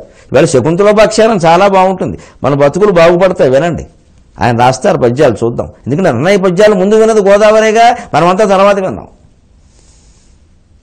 ఇలా కూర్చోండి. వెళ్ళేటప్పుడు శనగలు పెడతానులే కూర్చో అని ఇలా కూర్చోబెట్టారు అంతే. అప్పుడు ఆయన రచన మొదలుపెట్టేవాడు. అప్పుడు ఆయన అర్చించే విధానం ఎలాగ? మరి నదిలాగా అర్చించాలి. నది కంజి రూపంలో వచ్చింది. ఇదంతా వేరే భావన. అది ఔచిత్యం దెబ్బతింటుంది అక్కడ. అదంతా మళ్ళీ మహిమ. అలా రాదు. జాషువా లాంటి కవి అలా చేయడు. అలా ఆ కెరటాలు అలా ఒడ్డుకు అలా కొట్టుకొచ్చేవాడు. ఆయన కూడా ఏదో చంటి పిల్ల ఒళ్ళోకి వచ్చినట్టుగా ఏమిటో ఇలా వచ్చేస్తుంది. కానీ అది ఈ ముంచేదని ఆయన తెలుసు. అది భక్తితో వస్తుంది, ప్రేమతో. అలాగే దగ్గరికి వస్తున్న తరంగం ఎందుకు వస్తుందో అన్నయ్యకి తెలియదు. కవి అంటే స్త్రీ స్వరూపం అండి. స్త్రీత్వం లేకపోతే, స్త్రీ భావన లేకపోతే, స్త్రీ లాలిత్యం లేకపోతే, స్త్రీలో ఉండే రసజ్ఞ లేకపోతే మగాడు కవి కాలేడు అసలు. అంటే కవి అయిన ప్రతివాడు ముందు స్త్రీ, తర్వాతే మిగిలిన విషయాలని. కవిత్వం అంటేనే స్త్రీ. కవిత అన్నారు, కవిత, వనిత, లత అన్నారు. 3 స్త్రీలింగాలే. అందుకని గ్రహించేశాడు ఆయన. నన్ను అర్చించడానికి వస్తుంది ఇలా ముద్దుగా పట్టుకుంటే అప్పుడు ఆ వచ్చిన కెరటాల్లో భాగంగానే ఓ తావరవు పెద్ద కాడతో ఉంటుంది కదా, అది కూడా ఆయన పాదాల మీద పడిందిట. వేరే తల్లి ఎంతనమ్మా, నిన్నేమేమి సేవించాలమ్మా, రోజు నీళ్లు తాగుతున్నావు, నీ నీళ్లు తాగడం వల్లే నాకు ఈ పద్యాలు వచ్చాయమ్మా అంటే, లేదయ్యా నువ్వు ఇక్కడ పుట్టడం నా అదృష్టమయ్యా, నీ భారతంలో నా గురించి రాస్తావుగా 2 ముక్కలు, రాయకపోతే ఏమిటి, భారతం అంతా నాదే. రాశాడు కూడా ఆయన గోదావరి గురించి. తమ్మి పువ్వుల ఎన్నాళ్ళు పూజ చేసుకుని నావో పుణ్య గోదావరి. ఇంకో మాట, పుష్కరాలకు గురించి ప్రత్యేకంగా చెబుతున్నాడు జాషువా పద్యం. పుష్కరాల్లో ప్రత్యేకంగా నన్ను అడిగితే ఇది చదువుకొని స్నానం చేయాలి. ఒక మంత్రం ఎంత గొప్పదో ఈ పద్యం అంత గొప్పది. జాషువా పద్యం 12 ఏడుల చిన్నదానవయి అంభశీఘ్రయానంబుతో ఉదధింగూడగబోవు నీ హొయలు నీ ఒయ్యారమున్ ఠీవియున్ కుదురుంజూపి సమస్త తైర్థ్యకులకు ఓ గోదావరీ దేవి సమ్మదమున్ గూర్చెడు పుష్కరంబులను బ్రహ్మాండంబు గొండాడడిన్. సమ్మదమున్ గూర్చెడు పుష్కరంబులను బ్రహ్మాండంబు గొండాడడిన్. అది జాషువా ప్రతిభ. 12 ఏడుల చిన్నదానవయి. ప్రతి పుష్కరానికి గోదావరి మళ్ళీ పుడుతున్నట్టే లెక్క. ఏనదేనా అంభశీఘ్రయానంబుతో నీరు ఇలా దొలుకుంటూ అంభశీఘ్రం. ఆ మాట ఎంత బాగుందండి. నీటి కెరటాలు ఇలా ఇలా ఇలా ఇలా పడుతుంటే అది శీఘ్రయానం. ఓ కెరటాన్ని మరో కెరటం తొలుస్తుంది, ఓ కెరటాన్ని మరో కెరటం మొలుస్తుంది. ఒక మనిషి ఒకటి కనిపెడతాడు, దాని నుంచి ఇంకోటి కనిపెడతాడు. మరి అంభశీఘ్రయానంలాగా వైజ్ఞానిక ప్రగతి, సాహిత్య ప్రగతి సాగలేదా? అలాగే ఆధ్యాత్మిక ప్రగతి సాగాలి. ఆధ్యాత్మికత అనగానే ఎంతసేపు వెనకాలకే చూడక్కల్లా, ముందు కూడా చూడొచ్చు, పాపం ఏం కాదు. కనకదుర్గాదేవిని పూజించడం ఎంత ముఖ్య విషయం, కంప్యూటర్కి దండం పెట్టుకోవడం కూడా అంతే ముఖ్య విషయం. దాన్ని ఉరికే యంత్రంలా చూడకూడదు. ఆధునికత ఆధ్యాత్మికత 2 కలవాలి. లేకపోతే ఇంక వెనక్కి వెళ్ళిపోతాం. ఇంకా అజ్ఞానంలో పడి చాదస్తంలోకి వెళ్ళకూడదు, చైతన్యంలో ఉండాలి ఆధ్యాత్మికత అంటే. ఎంతసేపు వెనకటి విషయాలు మాట్లాడాలి, ఇప్పటి విషయాలు మాట్లాడాలి, రాబోయే విషయాలు కూడా మాట్లాడాలి. జాతి ఎలా ఉండాలో చెప్పాలి. ఆధ్యాత్మిక ఉపన్యాసం అంటే చైతన్యాన్ని పెంచాలి, చేదస్థాన్ని పెంచకూడదు. అది జాషువా చేస్తాడు, అది శ్రీనాథుడు చేస్తాడు, అది రామబ్రహ్మం గారు చేస్తారు, మనం చూస్తాం. 12 చిన్నదానవై అంబశీఘ్రయానంబుతో ఉదధింగుడగబోవు. సముద్రం కోసం అలా పెడుతూ ఉంటే నీ హొయ్యలు నీ ఉయ్యారము ఠీవియున్ కుదురు. అసలు ఒక అమ్మాయి జీవితంలో ఈ 4 ఉండాలని అమ్మాయిలు గుర్తుపెట్టుకోండి. అబ్బాయి అయినా అంతే, కానీ అమ్మాయిలు ప్రత్యేకంగా హొయ్యలు. అసలు అమ్మాయి నడుస్తుంటే ఒక హొయ్యలు అంటే బాగా చెప్పే స్టైల్, ఇంకా అదో మాట పర్వాలేదు. హొయ్యలు అంటే స్టైల్. స్టైల్కి నిర్వచనం ఎవరు చెప్తారని STY అంతే, స్టైల్గా ఉందంటాం. ఈ స్టైల్ అంటే ఏమిటమ్మా అంటే చూడు దిలీట్లా అంటాం అంతే. నది అంతే. నీ హొయ్యలు నీ ఒయ్యారము ఠీవియున్ కుదురున్ చూపి. ఇవన్నీ ఈ తీర్థయాత్రికుడికి అలవాటు చేయమ్మా. వాళ్ళ జీవితం ఎలా ఉండాలో తెలుస్తుంది వాళ్ళకి, ముఖ్యంగా అమ్మాయిలకి. పుణ్యం కోసం కాదమ్మా, ఇవన్నీ అలవాటు చేయి. అప్పుడు జీవితం బాగుంటుంది. జీవితం అంతా పుణ్యమే. ఓ పుణ్యక్షేత్రం అయిపోయింది మన జీవితమే. అందులో మనమే దేవుడు. దేహో దేవాలయ ప్రోక్తో జీవో దేవ సనాతనక. సనాతన ధర్మం చెప్పిన మాటే. ఇదేం అతిశయోక్తి కాదు, కవిత్వం కాదు, వాస్తవం. ఓ గోదావరీ దేవి సమస్త తైర్థికులకు ఓ గోదావరీ దేవి సమ్మదముంగూర్చెడు పుష్కరంబులను. అంత సంతోషాన్ని కలిగిస్తూ ఉన్నటువంటి ఈ పుష్కరాలని బ్రహ్మాండంబు కొండాడడిన్. బ్రహ్మాండం అంతా చెప్పుకుంటుందమ్మా నీ గోదావరి పుష్కరాల గురించి. ఇక్కడే జాషువా మాట. ఎప్పుడు జాషువా ఆయన జాడువా. ఎంత బంగారం లాంటి మాటలు, జాడువా లాంటి మాటలు చెప్పినా జాషువా హృదయాన్ని కరిగించేటువంటి ఒక దుఃఖ స్పర్శ రేఖను చూపిస్తాడు మనకి. తల్లి ఒక్క మాట అంటున్నానేమనుకోవద్దు. పుట్టి గతించిపోయేడి నృపుల్ ధరణి విభవంబు కోరి నీ గట్టున ఉగ్ర సంగర ముఖంబున ఎందరు కృంగినారో. ద్వావిమౌ పురుషౌ లోకే సూర్యమండల భేదినౌ పరివ్రాట్ యోగయుక్తశ్చ రణే చాభిముఖో హతః. ధర్మం కోసం రణం చేస్తే తప్పు లేదమ్మా. ఎదుటివాడి నుంచి కాపాడు కోసం యుద్ధం చేస్తే తప్పు లేదమ్మా. కానీ తమంత తామే రక్తదాహంతో యుద్ధాలు చేసిన వాళ్ళు మాత్రం లేరా చరిత్రలో? అవి మాత్రం నువ్వు చూసి ఉండలేదు. అవి మళ్ళీ జరగకుండా చూడు తల్లి. ఇది సామాజికత. ప్రతి కవికి ప్రతి వక్తకి ఈ సామాజికత ఉండాలి. అప్పుడు సమాజం బాగుంటుంది. మొత్తం ఆధ్యాత్మికత అంతా సమాజం బాగుండడానికి కదండి, పిచ్చి నమ్మకాల్లో ఉండడానికి కాదుగా. అది జాషువా నుంచి శ్రీనాథుడి నుంచి చెప్పబోసినటువంటి కవులు తుమ్మపల్లి రామలింగేశ్వరరావు గారు, బేతవోలు రామబ్రహ్మ గారు, ఇలాంటి మహనీయులు అందరి నుంచి మనం నేర్చుకోవాలి. పుట్టి గతించిపోయేటి నృపురం ధరణి విభవంబు కోరి నీ గట్టున ఉగ్ర సంగర ముఖంబున ఎందరూ కృంగినారు. నీ పొట్టకు వారి అస్థికలు భోజనమయ్యగదమ్మా. చావులేనట్టి సుధా శరీర మహిమాన్విత వందనమమ్మా గౌతమి. ఎంతమంది పుట్టారు, ఎంతమంది గతించిపోయారు. ఏదో వైభవాలు పరిపాలన అన్నారు. అవన్నీ వాళ్ళ అస్థికలన్నీ భోజనం అయిపోయాయి. అంటే గోదావరిలోనే కలుపుతారుగా అస్థికలు. ఆ అస్థి నిమజ్జనాన్ని ఒక అందమైన కవిత్వంతో పద్యంలో పెట్టాడు. ఎంతమంది ఈ ధరణి విభవాన్ని గోరు నీ గట్టున ఉగ్ర సంగర మఖంబున ఎందరూ కృంగినారు. భయంకరమైన యుద్ధాలు చేసి ఎంతమంది చనిపోయారమ్మా. నీ పొట్టకు వారి అస్థికలు భోజనమయ్యగదమ్మ. కరిగి నీరైపోయి ఉంటాయి వాళ్ళందరి అస్థికలు. ఏమిటో మనుషులు అనుకుంటారు మేము ఇన్ని పీఠాల్లో ఉన్నాం, మేము శాశ్వతం అనుకుంటారు. 100 ఏళ్లు పరిపాలించిన రాజులు శాశ్వతం కాదు, 5 ఏళ్లు పరిపాలించేవాళ్ళు శాశ్వతమా? ఈ 5 ఏళ్లలో కూడా ఎంతకాలం ఉంటారో తెలియదు. ఎంతంత అహంకారాలు ప్రదర్శిస్తారు ఒక్కొక్కరు. ఒక్క నదిని చూసినా, ఒక్క జాషువా పద్యం చదివినా ఈ అహంకారం అంతా పోతుంది. ఎవరు చెబుతారండి ఈ నాయకుడికి సాహిత్యాన్ని? శాశ్వతం అని ఎలా అనుకుంటారండి అసలు? అదే చెబుతున్నాడు జాషువా. ఎంతమందిని మింగేసావు తల్లి, అందరినీ ఈ పొట్టకు భోజనమయ్యగదమ్మ. ఓ చరిత్రకు సాక్షిగా మిగిలవు. ఎందుకని చావులేనట్టి సుధా శరీర మహిమాన్విత వందనమమ్మ గౌతమి. నీకు మాత్రం మృత్యువు లేదమ్మా. అమృతం గోదావరి నీరంటేనే అమృతం. అదే గోదావరిని విశ్వనాథ. గోదావరి పావనోదార వాక్పోరము అఖిల భారతము మాదన్ననాడు. అక్షరజ్ఞానమెరుగదో ఆంధ్రజాతి కోకిలల పాట పిచ్చుక గూళ్ళ గట్టి పడుకున్నది అన్నారు.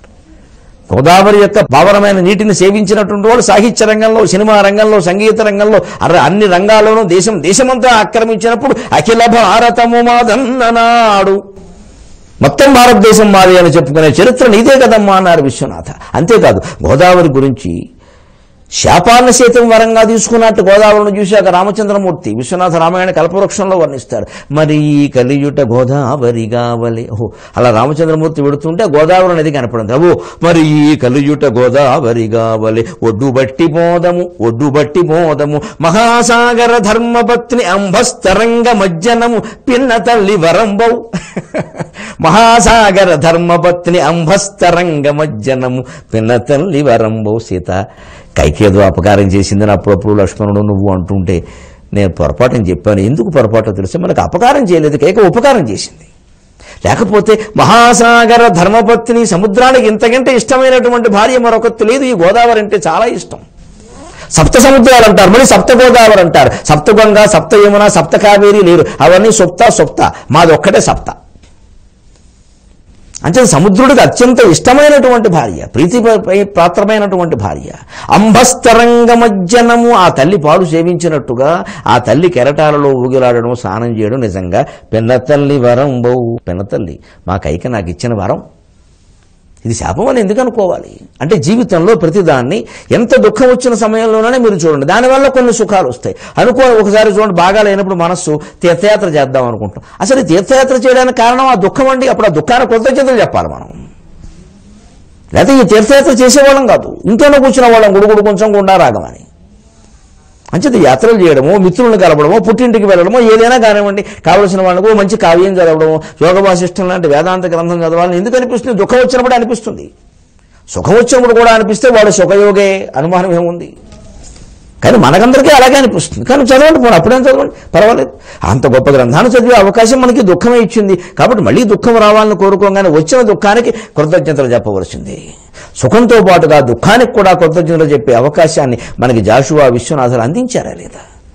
ఎంతటి మహాసాహిత్యం అండి ఇది. మళ్ళీ 23:30 గంటల్లో కలుద్దాం.